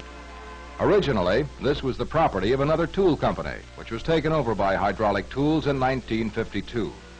A modernization program began immediately, a process that is still going on, in which automatic production units have replaced the original machine tools. This famous Black Hawk line of jacks is packed and boxed according to model and size for shipment to industry the world over. Although the Hydraulic Tools Corporation was formed just a few years ago, the product and brand name are old established lines in the hydraulics tool field. The parent company, the Black Hawk Manufacturing Company, has been in this business since 1910. It has since become the largest manufacturer of hydraulic tools in the world. The Hydraulic Tools Corporation has taken over the production of the jack line, with Black Hawk Manufacturing devoting itself exclusively to the design and manufacture of other types of hydraulic implements. The jack line is found in the heavy transportation industry, where trucks weighing many tons must be lifted, or wherever there is occasion for the family automobile to be lifted, for tire change or inspection. A special type jack is made for quick and easy use in service stations. It's a long way from Sheboygan to Bangor, Maine, or San Diego, California, or Tokyo, or Manila. But Black Hawk jacks are found the world over. They're made right here in our city by the Hydraulic Tools Corporation. For nearly 40 years, the name Leverance Shoe has been a well-known name in Sheboygan. And these are the Leverance, father and son. Clarence Leverance, president, and Robert Leverance, a vice president. President Leverance is also general manager. Robert Leverance is also production manager.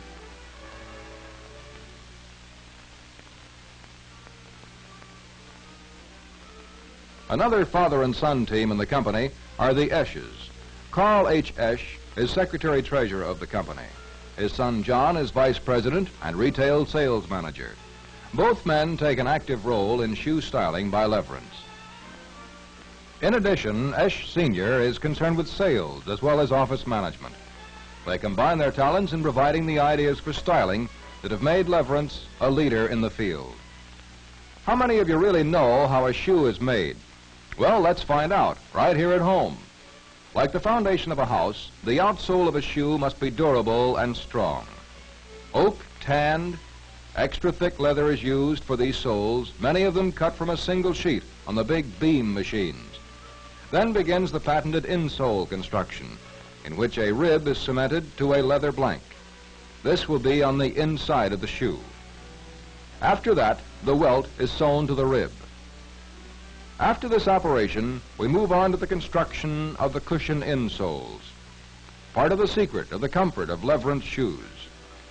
You are seeing here what goes into the making of the Cushion King line: foam and sponge rubber wrapped with a soft, porous pigskin. It is a type of careful construction that is typical of the entire line of Leverance shoes, men's dress and semi-dress in the medium price field. Simultaneous with the sole and insole operation goes the preparation of the uppers, being stamped out from a dressed, lighter colored leather. It may be calf, kid, kangaroo, or pigskin. In order to join two pieces of leather by sewing, the edges must be beveled so that there is but a single thickness dimension at the seam. This is essential for comfort as well as the proper finishing of an edge of leather. Stitching in a shoe is done for two reasons: primarily for strength, second for design and appearance.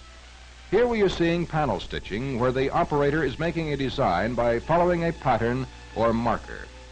In this edge stitching operation, the quarters and the quarter linings are joined together. As she stitches, the excess lining is trimmed from the top. These workers, by the way, are all members of Local 197 of the Boot and Shoe Workers Union, AFL-CIO. The company is proud of its record of maintaining a low rate of labor turnover and, in turn, maintaining good relations with the unions representing the employees. Well, this is the vamping operation you are seeing here. It is the assembling of all the individual pieces which will make up the upper part of the shoe. This, by the way, is the final operation in this area, which is called the fitting room. 3,000 pairs of shoes are turned out in one day by the Sheboygan factory and its sister plants in New Holstein and Valders. Final assembly operation is carried on in the lasting department, with the shoe pulled over the last. First, the insole is secured, and finally the outsole. This was preceded by the inseaming, where the welting was secured to the ribs of the insole. Thus, the work of a master craftsman, the bootmaker, completed and made more efficient by modern methods, yet depended on the natural skill and experience of the craftsman. His work is enhanced, the leather preserved by spraying, then packed for delivery to Leverance shoe customers throughout the United States, the West Indies, Hawaii, and Alaska. Another chapter in the television story of Sheboygan, nestled on the shores of Lake Michigan, a city of homes and families, of opportunities for work and for play, a good place to visit, a better place in which to live. Industrial in its own right, the city can also be called the heart of America's dairyland. Sheboygan is one of the few fortunate cities in the United States clustered around the Great Lakes, which can claim to have an inexhaustible water supply. The demands of manufacture, plus the increasing use of fresh water for domestic uses, can be met by Sheboygan and Lake Michigan. In her people, her natural resources, in her children, Sheboygan looks to the future with confidence, for the city can meet the challenge.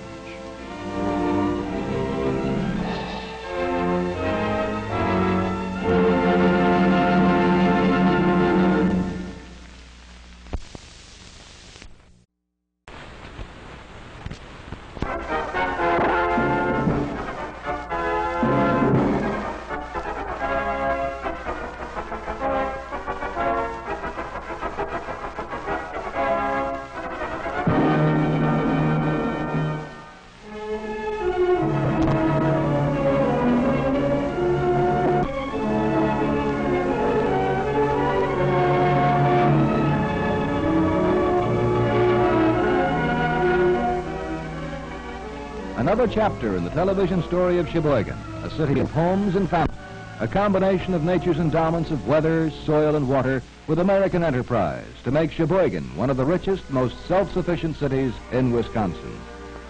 Without that happy combination, there could be no homes, no jobs, no wealth to provide for the good living in Sheboygan. There could not be an adequate municipal system, cultural development, nor recreational advantages which are the rewards of vision and industry. Originally agricultural in its beginnings, Sheboygan is today basically industrial, and it makes no apologies for it. Rather, it is proud of its industry and recognizes that its well-being is the product of this American system of enterprise and production. Sheboygan encourages its industry, and working through its New Industries Committee of the Association of Commerce, tries to attract even more wealth-producing industry to the community. One of the first questions asked by a potential new industry is, does Sheboygan have adequate power facilities to accommodate our needs? This is the answer: the constantly expanding output of the Wisconsin Power and Light Company, presently supplying 300,000 kilowatts of power. Long before the turn of the century, this mark represented fine cabinetry and furniture, produced by the then Northern Furniture Company. In time, people who bought this furniture for their homes came to know the trade name better than the company name. So several years ago, the corporate name was changed to a respected name for an established pioneer company in Sheboygan. Today, families can browse through individual room settings at Arway, inspecting furniture of a quality seldom matched. In these company-owned showrooms, they become convinced that Arway furniture offers style, quality, and value far in excess of the price. Modern and period designs in bedroom and dining room furniture are the quality products of Arway. Fine furniture, as everyone knows, comes from fine lumber, combined with craftsmanship. Every day, the record will show a shipment of lumber about to arrive at the Arway plant. It comes in carload lots, delivered directly inside Arway's building number 12, especially built to provide not only storage, but adequately ventilated by open louvers to properly air dry the lumber. The cargo may be mahogany from faraway Ceylon, satinwood from the West Indies, or North American hardwood such as oak, walnut, birch, and maple. After conditioning by initial air drying in the storage building, the lumber is treated in dry kilns, which further reduce the moisture content to approximately 5%, the ideal specification for the manufacture of quality furniture. After drying the planks, they are planed so that any lumber defects can be spotted and removed in the initial ripping and cutting operation. The sawing operations are mechanized, of course, with safeguards to protect the operators. The wood sizes are shaped and reduced for convenient handling in other processes, such as gluing, veneering, carving, to be used as core stock or bases for veneer finishes. Veneer finishes are made from thin laminations of wood and glue, with a choice wood exterior chosen for its beauty of grain design. And veneers can be molded into desired shapes, as well as permanently bonded by Arway's high-frequency veneer press. High-frequency electrical currents are passed from the press's anodes through the glue lines throughout the panel, which forms a tight and lasting bond in just a matter of seconds. A beautifully grained veneer, in this case gracefully curved, is produced and ready for application. Core stock is also bonded into strong and durable panels by means of the glue and high-frequency process. One man operates this machine. He feeds it properly cut lumber sizes. The return belt carries panels which have been automatically assembled, glued, and high-frequency bonded, all in seconds. The shaping of such things as tabletops is also done automatically, with the cutting wheel guided by a master form which prescribes the contour. Another combination of the master craftsman and modern methods of production. This automatic carving machine can accurately reproduce 24 units, such as table or chair legs, simultaneously. This device senses the original hand-carved design and transmits the carving instruments to each unit. Where volume must be handled, most of the Arway operation is efficiently accomplished by automatic devices, whether it be carving, gluing, sizing, or sanding.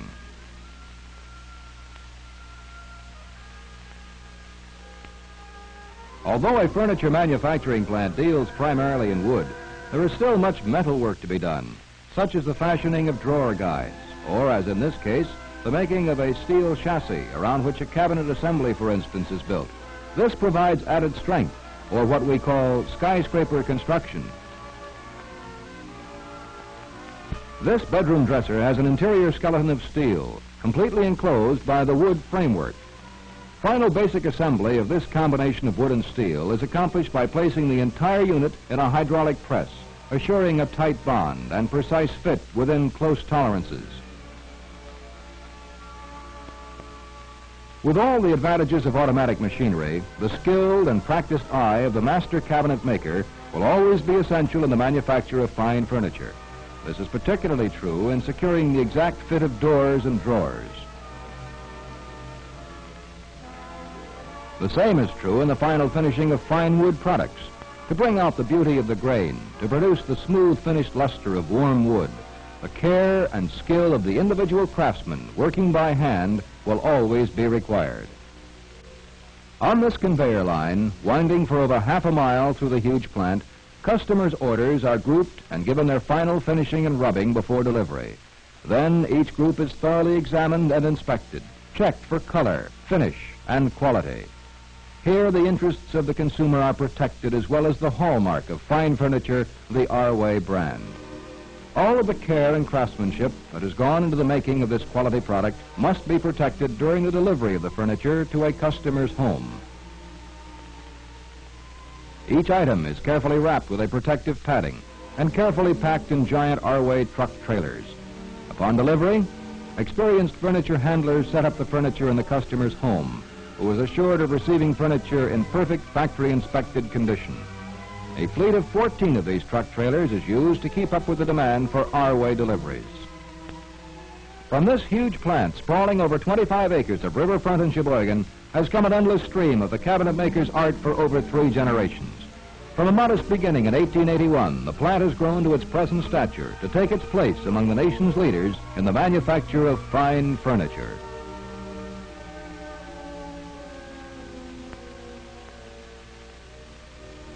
For nearly 30 years, the Paper Box and Specialty Company has manufactured setup and folding boxes tailor-made to the customer's specifications. Modern packaging, transportation, and display techniques require versatility, durability, appearance, and inexpensive containers.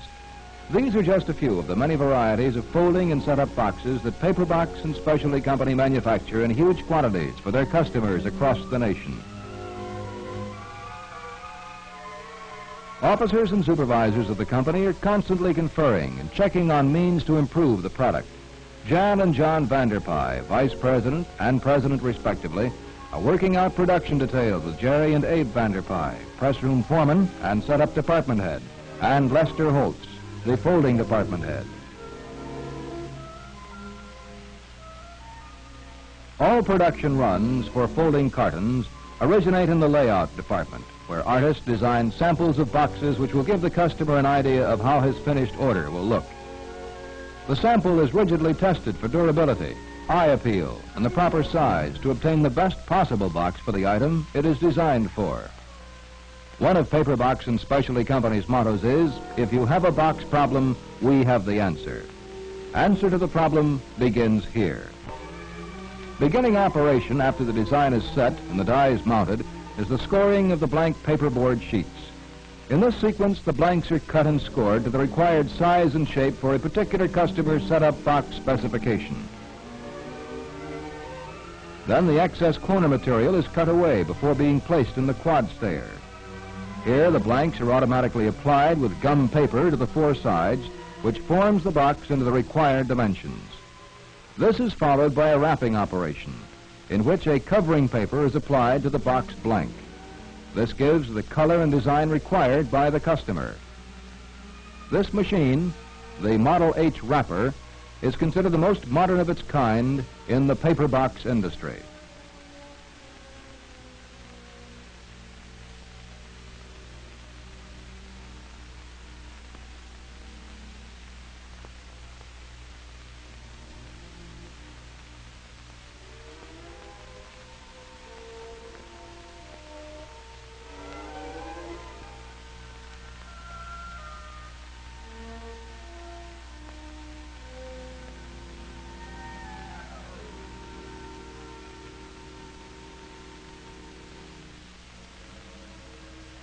The desired design and color of the paperboard sheets are applied in much the same manner as a flatbed printing press, except that the printing in this case can range from a simple one-color job to a faithful reproduction of fine process work. This may involve up to 4 or 5 colors. The machine used for this specialized work by the Paper Box and Specialty Company is the meal printing press.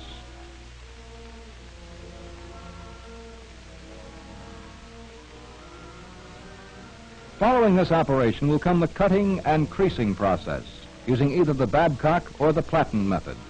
Basically, each cuts and creases the sheets into the desired shape and size of the box, although their construction and operating principles are different. The Babcock printer is used for both large quantities of paperboard as well as for large sizes. The Platten is used for smaller lots as well as smaller sheets. Many customers desire a special display carton that contains a transparent window so that the buyer can see the merchandise. For these boxes, dies crease the window area so they can be knocked out easily. They are then fed into a window machine, which automatically applies a transparent window. Recent addition to the company's equipment is a new window machine that can enlarge the type of boxes that can be produced. Now, this design you may recognize as the original design being made at the beginning of this film. There are many other modern, completely automatic devices which speed the production of folding and set-up boxes, such as the styled master gluer, which completes the construction of a folding box that requires no setting up. It sets up automatically when filled with the customer's item.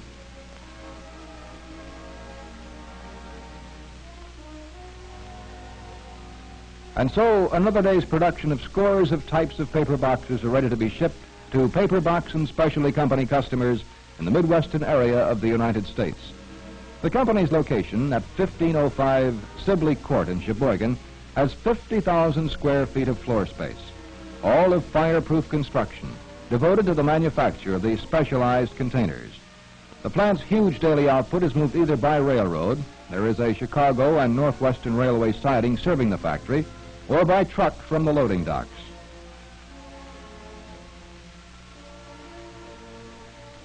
This is a familiar sight in Sheboygan and on the highways leading out of the city. Another cargo, Paper Box and Specialty Company's products. Diversified and specialized boxes and containers. They protect, contain, and display the merchandise of 1,000 varieties, from silk stockings to steaks, from toys to tablecloths. Another Sheboygan industry which makes our city great. These are the people of Sheboygan. You, your friends, your neighbors. They are producers, builders, and consumers. They are Sheboygan. Because of them, there is growth and development of the community, the dream of every city. But such development cannot happen on its own. Added to the ingredients of productive work and potential markets is another essential commodity, that of credit, a source of money. There must be a service for the transferring of funds, for their safekeeping, and for financial information and guidance. In Sheboygan and its surrounding trade area, banking has played its part in this development. Take the case of the Citizens State Bank and the Bank of Sheboygan, who have combined their resources and know-how into one bank, the Citizens Bank of Sheboygan. The decision of these men to join forces is in itself a testimony to the fact that far-sighted businessmen shape the destiny of Sheboygan. The result has been to increase the supply of credit and money in the area, to create more modern facilities which can provide every banking service. The vision of these local bankers and their decision to merge has spearheaded other developments in the community which industry and business have followed. One example, these homes, and the dream of every family to own their own. 80% of the homes in Sheboygan are owner-occupied. And with the Citizens Bank increased capital structure and new deposits, the financing of home loans has been greatly increased. This new source of credit also applies to the man who needs a new car. The Citizens Bank of Sheboygan can finance it more easily. The same facility has also been extended to provide credit to those who operate fleets of automobiles, the trucker, or the man who uses heavy equipment in his work. So whether it be the family car for transportation and pleasure, or prime movers for industry, their purchase can be made possible by banking credit. Many of these same advantages hold true for business and industry in Sheboygan.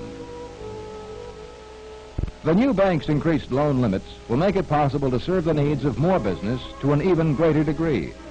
And with this increased lending potential comes a sharpening of business perceptiveness. Additional trained commercial officers with more time for individual services ensure closer bank customer contact. Advantages to the businessman results in advantage for the consumer, as large inventories thus made possible mean greater selection and choice for the customer, better services, and lower prices. Many people are unaware of the close ties a bank has with the life of the community, whether it be recreational, social, industrial, or religious. Civic improvements, such as these parks, are made possible by bank-financed bond issues. City and county funds are entrusted to the bank for safekeeping. Counsel and advice on the use of public funds are often centered in the local bank, which has its citizens' confidence. Congregations seeking funds for church construction or improvement turn to their community bank for help and advice. And just as important in the bank's estimation is the family account, maintained for keeping the family finances on a business-like basis. Whatever the ambitions of the community, the Citizens Bank of Sheboygan pledges its support for any move to improve the community.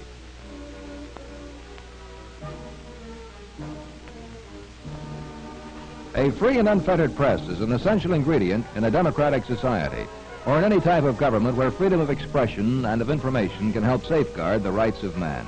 And so it is in Sheboygan, Wisconsin, where the Sheboygan Press, the city's only newspaper, has flourished for over half a century.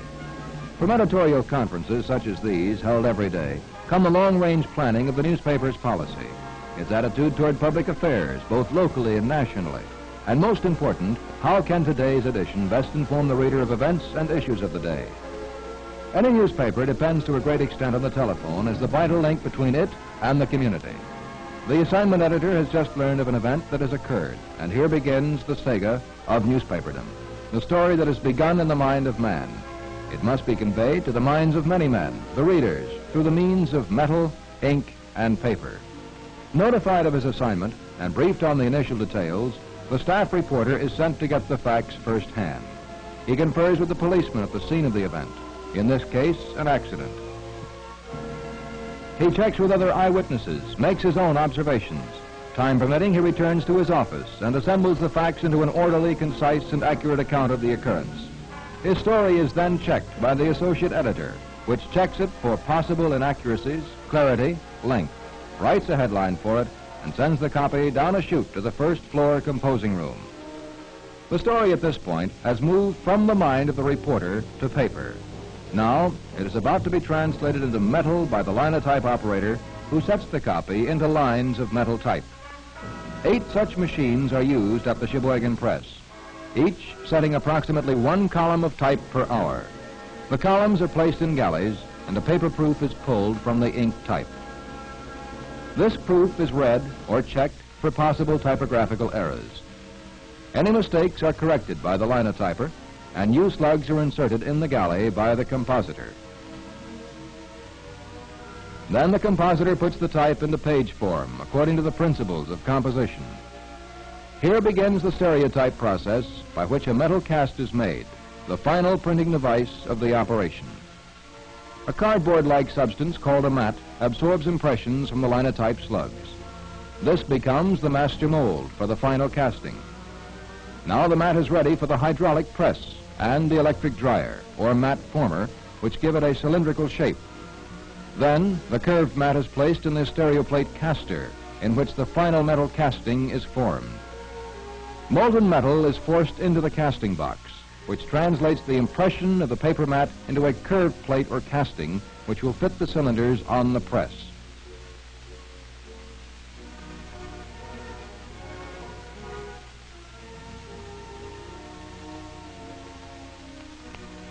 A conveyor track transports the casting to the press room. For every standard size page in the newspaper, there is a separate metal casting. For each page in the paper, there is a separate cylinder on the huge Goss presses. In just a matter of minutes now, the exciting roar of the presses will begin to sound. A button is pushed, the presses roll, and another step in our story is completed. The reporter's copy is being transferred from metal to paper again, and at a rate of 51,000 copies per hour. Today, the Sheboygan Press net paid circulation totals 27,000, covering 6 counties. A vast difference from the original subscription list of just 68, more than half a century ago. Where 4 employees and a primitive press got out the paper in 1907, today there are 117 employees and 40 stringers or correspondents backed by the latest in modern printing equipment. By truck, by mail, and by carrier boys, the daily edition goes out to readers in the city as well as a wide area around Sheboygan. And once again, the story, an idea, finds its way back into the mind of man. Having completed the cycle through metal, ink, and paper, the Sheboygan Press has served its purpose. Although a relatively new name in the family of industry in Sheboygan, the Empire Petroleum Company has taken its place in the community and has added to both the company's and the city's wealth. Wisconsin's rapidly expanding highway system created a demand for paving asphalt. Quick to perceive and respond to that demand was the Empire Petroleum Company with headquarters in Denver, Colorado.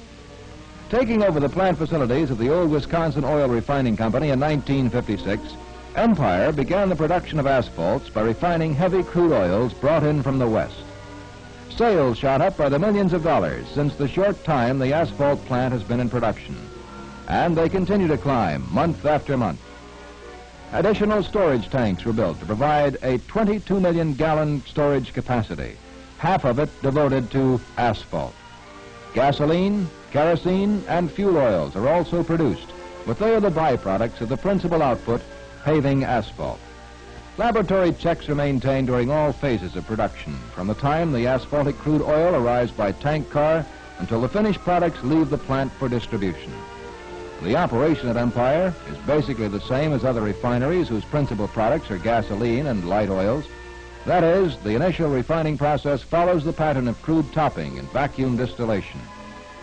After the asphalt is extracted, processed, blended, and then stored, heated, it is ready to be loaded into asphalt truck trailers, which transport it to the scene of use.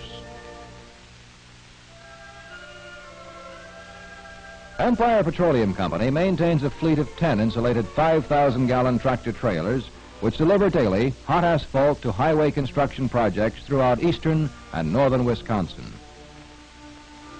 New construction, plus a continuing need for resurfacing and improvement of existing highways in Wisconsin, assures a constantly increasing demand on the refinery's output.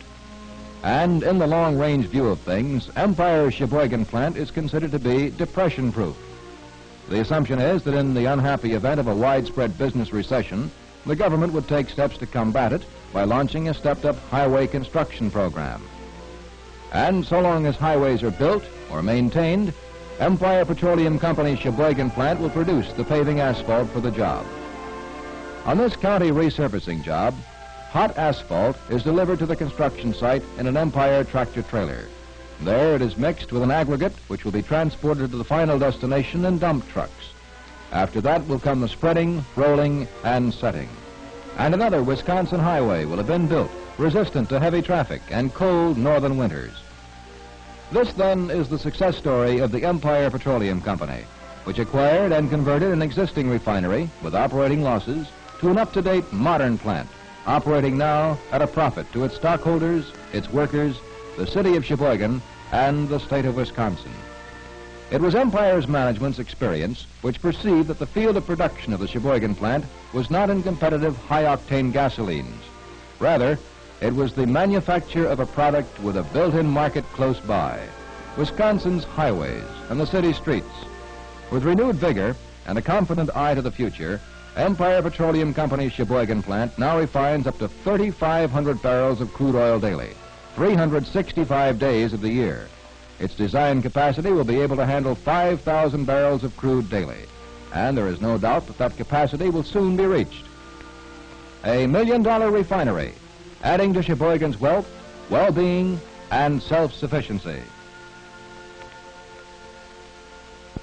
And so in this parade of Sheboygan's industry and business, we have seen the secret of our city's economic growth and strength. We have seen why our city is a good place to work, to live, and to raise our families. For with industry has come ample opportunity for employment with high wage scales, which in turn have developed family, cultural, civic, and recreational good things of life. But this is a two-way street. Industry itself has the advantage of the traditional senses of fine craftsmanship, integrity, and an attitude of dependability which the Sheboygan people have displayed for generations. This is one of the secret weapons which a Sheboygan industry may have over competitors in other industrial areas. We think Sheboygan is a mighty fine city. We like our friends and neighbors in this community. We like the good life here, our bratwurst fries, our picnics, our beaches, our outdoor life. We are proud of our churches and the essential role of religion in our everyday lives. We will stand up and be counted when we compare our public and parochial schools with any other city in the state, as well as our parks, our hospitals, our streets and homes. And these kids of ours, we think they're stronger and healthier than any other kids in the whole state of Wisconsin. What do you think?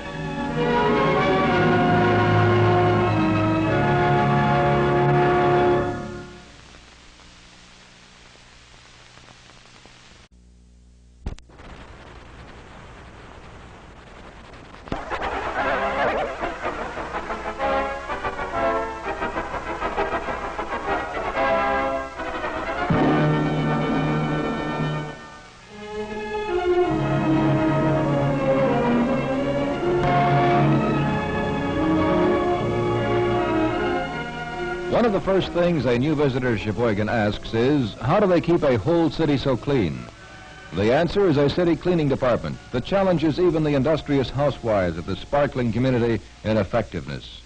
Spick and Span Sheboygan is called the cleanest large city in the state, and a lot of planning and elbow grease go into earning this recognition. Barring emergencies and breakdowns, workers wash and sweep the streets from end to end once each week, from early spring right up to the time the cold white stuff begins floating down. Every day, with the exception of Sunday, Sheboygan crews begin work at 4 o'clock in the morning, scrubbing the faces of the streets with the same care and devotion that Mama shows when getting the children ready for school. Flushers swish the debris to the curb using Sheboygan's generous water supply. Then along come self-loading sweepers to scoop in the dirt and carry it off.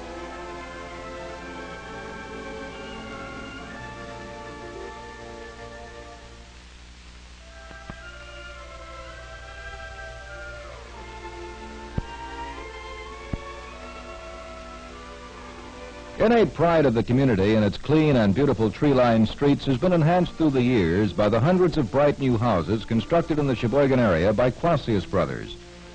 Although the firm now specializes in commercial and industrial work, its contributions on the home front paved the way to a reputation which any business organization would be proud to possess.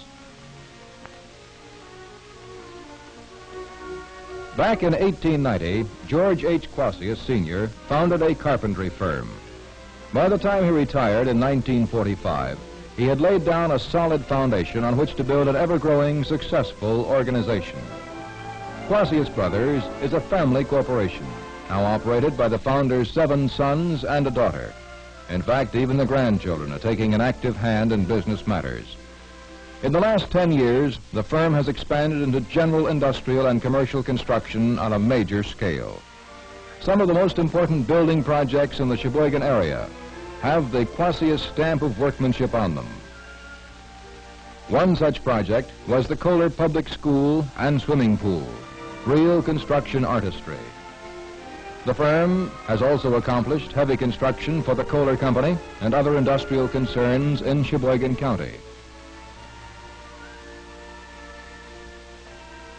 Versatility has been a byword in erecting everything from churches to shopping centers. The home base of operations is a modern office building and warehouse located on former county highway property at 1716 North 16th Street. Quasius Brothers purchased the tract in 1955. The sons, daughter, and grandchildren of the elder Quasius have contributed to the success of the entire building industry in the area in a way which has nothing to do with actual construction. Right after the Second World War, a comprehensive GI on-the-job training program was organized to aid returning veterans interested in the building trades. Carpenters, masons, and other specialists took basic and advanced training with Quasius Brothers to learn skills they use today to make Sheboygan a better place in which to live. Normally, the firm employs about 40 men from all branches of the trades. During peak periods, as many as 120 men may be signed on to speed up work on major projects. The construction business has slack employment periods, just as most industrial firms. But Quasius distinguishes itself by positive action to ease this situation.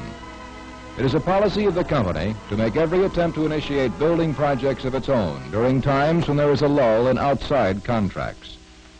Careful planning enables the company to both alleviate the wholesale layoffs that plague workers in some industries and to increase the business stature of Quasius Brothers in the community. An example of this combined effort is a commercial business building designed for lease to other firms in the area. Sheboygan is a community of highly skilled craftsmen, descendants of hardy pioneers who came to this country with only the few assets they could carry with them. Skill, however, is effective only when proper planning makes maximum use of it through the year. This has been the constant goal of the Quasius family.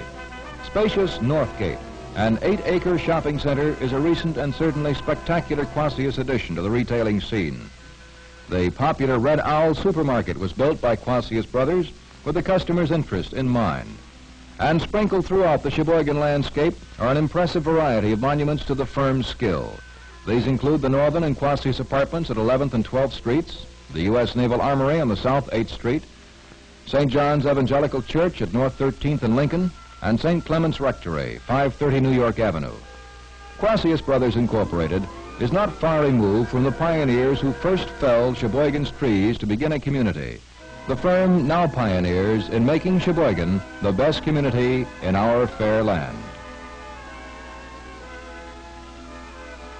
Take a look at an industrial team in action.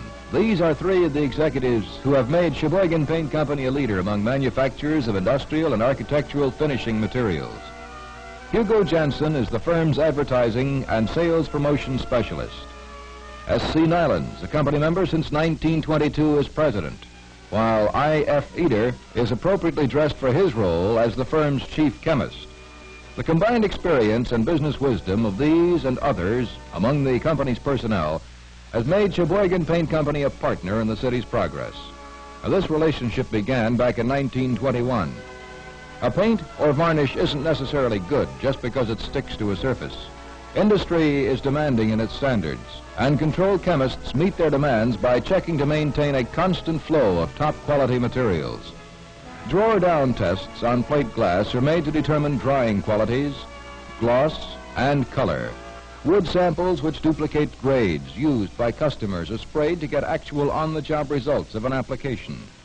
The adding of dry powder pigments in the change can operation is one of the meticulous steps in manufacturing the company's products. Varnish is added to colored pigment of the mixer, resulting in a paste that is thoroughly ground on a 3-roll high-speed mill to incorporate the pigment in the vehicle. This action develops gloss, prevents settling of pigment, and ensures breakup to ultimate size of pigment particles. An operator constantly checks to ensure efficient operation.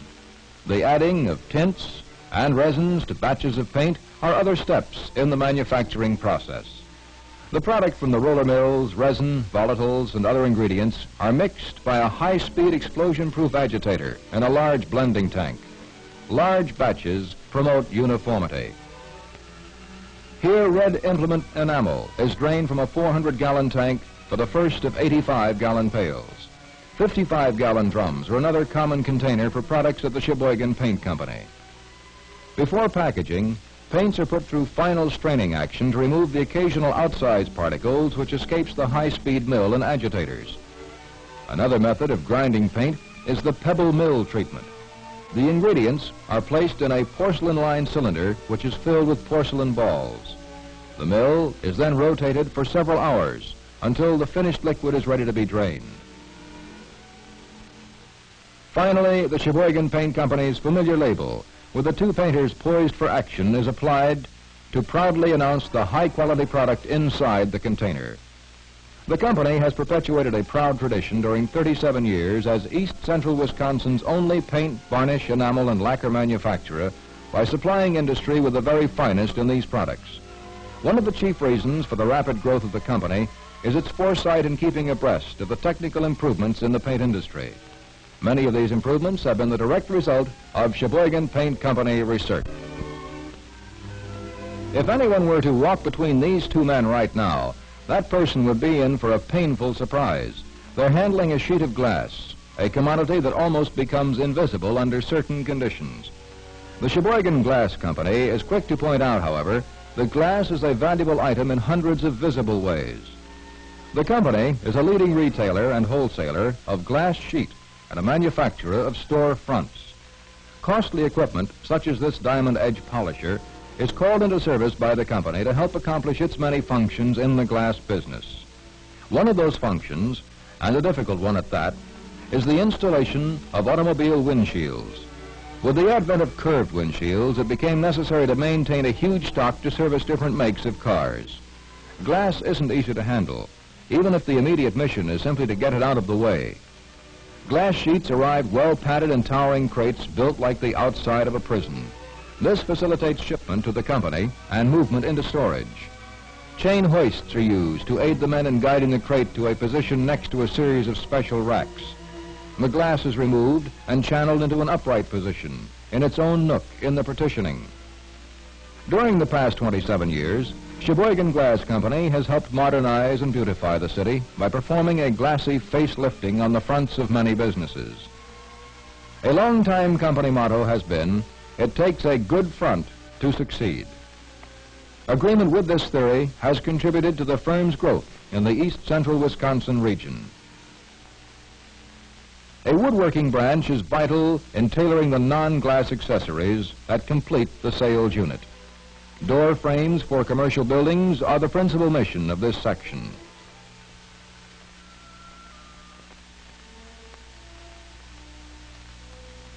Other items on display in a gleaming retail showroom include glass partitions, mirrors, shelves, and bathroom fixtures. In recent years, Sheboygan retailers have spent billions of dollars building new stores, expanding, modernizing, and adding new fixtures for the convenience of customers. The Sheboygan Glass Company has been a prime source of glass products and stepping ahead with the continuing prosperity of the community. For commercial clients, the company goes far beyond the basic cutting and installing of glass. A staff of engineer designers is constantly called up to design glass fronts and doors for the businessman. Blueprints are drawn and submitted to the factory branch, which goes about the job of fashioning wood, steel, and aluminum paneling and brackets to contain the glass in high-styled exteriors. Every job is triple-checked for workmanship to ensure customer satisfaction. A fleet of company trucks is on the move throughout the day, delivering glass orders to job locations. The company's growth and progress has been a direct result of the service it has given. Through the years, the Sheboygan Glass Company has changed with the times, but one thing hasn't changed, and that's the basic policy of finest glass, superior service, fair prices. The name Ebenreiter has a national significance, born of the efforts of about 100 persons who combine their skills in a huge, sprawling Sheboygan plant that covers all of 140,000 square feet. Up until 1947, the famous Ebenreiter Woodworking Company was simply a manufacturing division of the parent lumber company, a retail yard in business in Sheboygan since 1892. Then, a few years after the end of the Second World War, the Woodworking Company was formed and skyrocketed as a manufacturer of architectural woodwork for major schools, hospitals, dormitories, offices, and churches. An engineering staff of 12 draftsmen and supervisors is one of the largest among architectural plants located in the Middle West.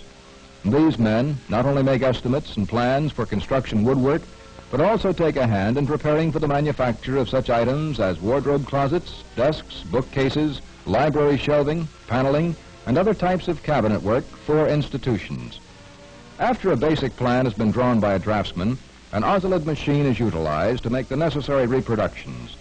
The company has proved its ability to handle even the largest of millwork orders. Drawings go directly from the drafting department to a machinery layout man who converts measurements and designs right onto the lumber itself. From the pattern, all machine cuts are set up. When they coincide with the pattern, the machines are locked in position and every unit of lumber sent through them is cut to the prescribed dimensions. Let's take a trip with a typical load of hardwood and see some of the treatment the wood receives before it emerges as finished products. Lumber arrives in boxcar loads at a siding near the Ebenreiter plant, and the first operation is strictly man muscle and machine muscle in moving the load to working areas. Usually, the lumber is shoved by hand out of the car into a position where a forklift truck can get at it. With the ease of a mechanical Superman, the truck cradles a load of hardwood in its steel arms and scoots off for the shop. The Ebenreiter Woodworking Company operates some of the newest and fastest machinery in the industry. It is successfully applying the principles of mass furniture production to the production of quality lines of architectural woodwork. And this technique has been effective in creating mass output capabilities to meet all orders. One of the first stops for the visiting dignitaries from forest land is the rough line, where the wood is cut down a notch or two and given some facial treatment. A series of automatic conveyors provide taxi service to carry the strips of lumber to their various destinations. And the end purpose is to cut the wood into the desired lengths. During this process, each unit is faced and planed, as well as reduced in size by rip saws. At any stage in the woodworking cycle, only skilled men, steeped in the tradition of fine craftsmanship which predominates in the woodwork and furniture manufacturing center of Sheboygan, are permitted to take a hand in the production of even Riter products. Now, this policy has had the logical result of outstanding woodwork jobs and customer confidence.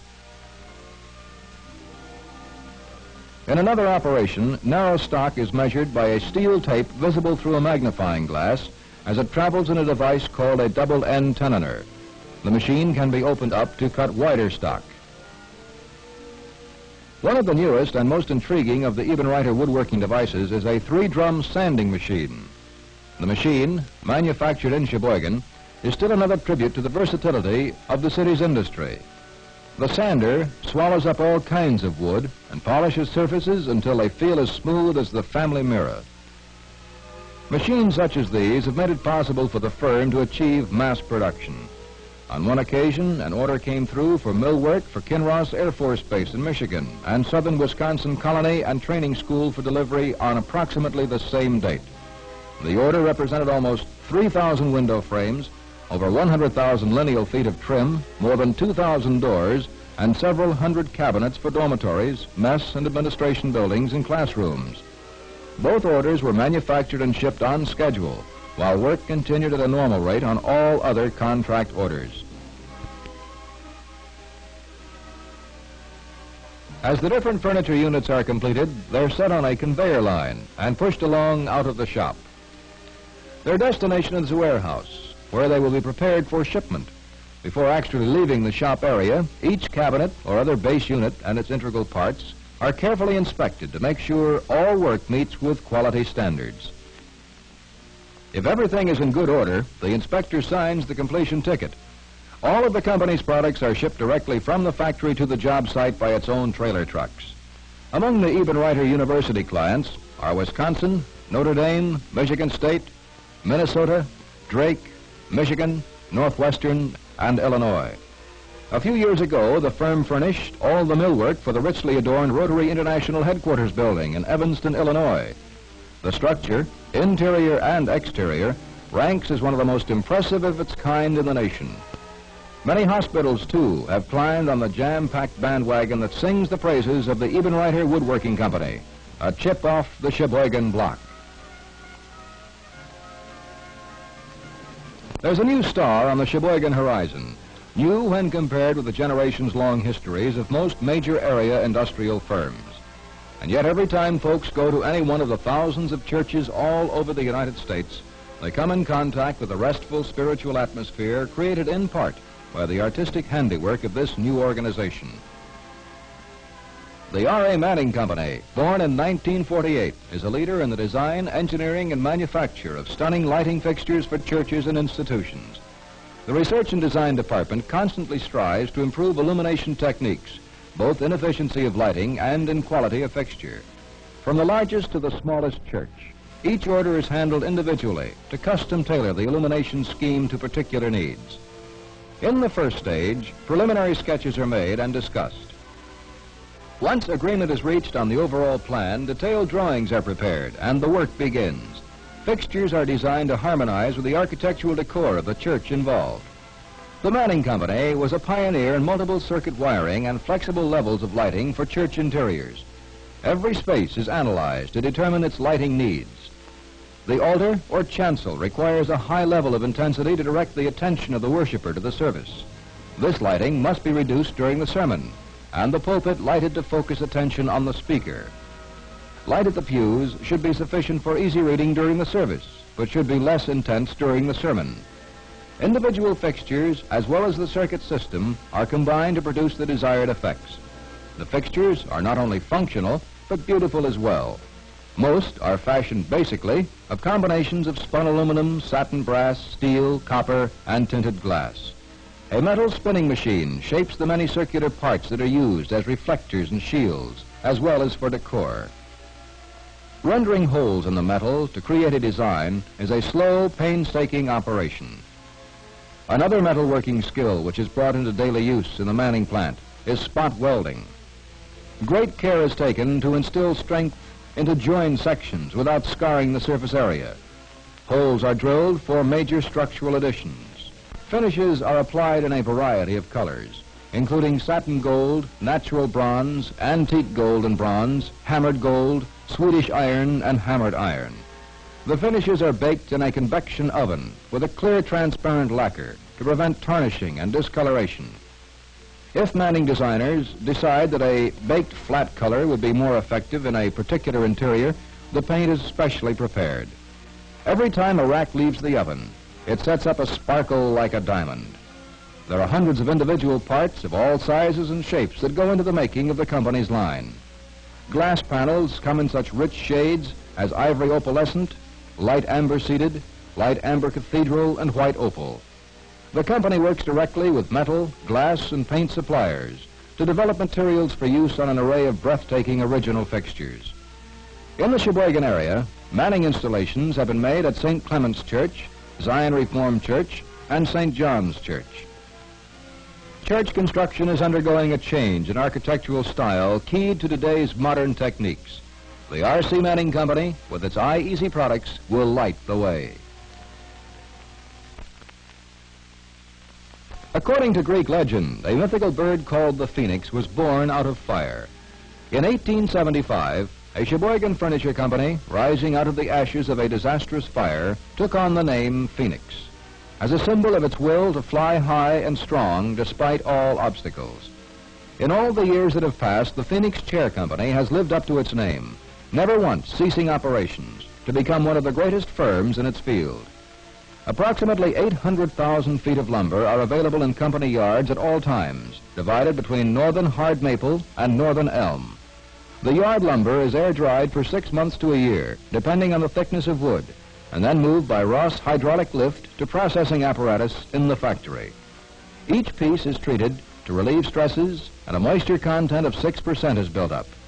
On the rough line, the lumber is cut into various lengths, and all major defects are eliminated. The stock passes along through a facer and planer, which remove a small portion of the surface. Rip saws reduce the sections again, and they are sized. Phoenix high-style products find a ready market not only in American homes, but in situations so diverse as a Navy base in Cuba and a dormitory in Marquette University. The company manufactures living room, dining room, and bedroom furniture, as well as special lines for hotels, clubs, schools, government facilities, and similar organizations. Visitors to the factory are always amazed at the wood bending operation. Wood parts for bending are carefully selected to eliminate unnecessary waste.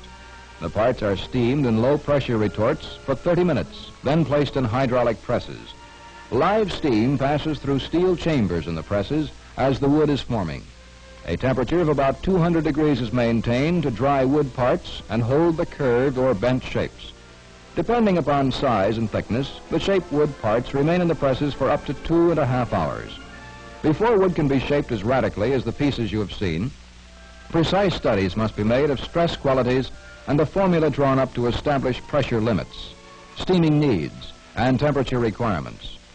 Vertical sanding belts smooth down the edges of straight or curved parts.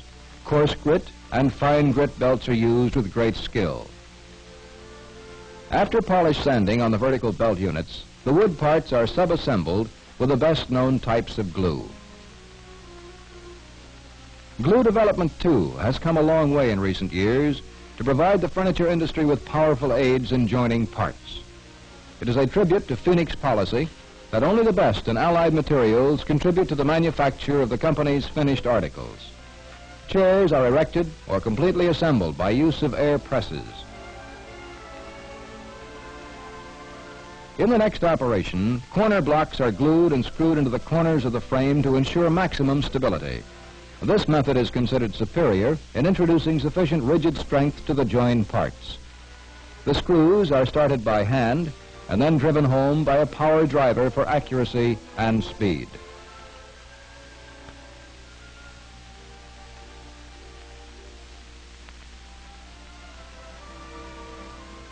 Several types of finishes are used. First, a toner is used to equalize the colors of the wood.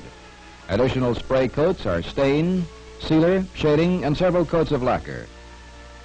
After proper drying in heated ovens, each piece is hand-rubbed to instill a smooth, semi-lustrous surface rich in wood grain beauty. Knowing how to get a job done extends to the shipping room, where furniture is carefully wrapped with unbelievable speed. Excelsior pads and twine are used to protect all surfaces. Soft felt paper pads are used to guard larger surfaces. Phoenix now operates 3 large trailers for delivery within a 500-mile radius of the factory. The trailers, with a load capacity of 3 tons, help eliminate transportation damage and give the company a more direct contact with its customers. Economies are realized since this furniture doesn't have to be individually wrapped, and the trucks pick up and bring back raw materials on return trips. The Phoenix Chair Company, a firm that has lived up to its name in climbing with Sheboygan.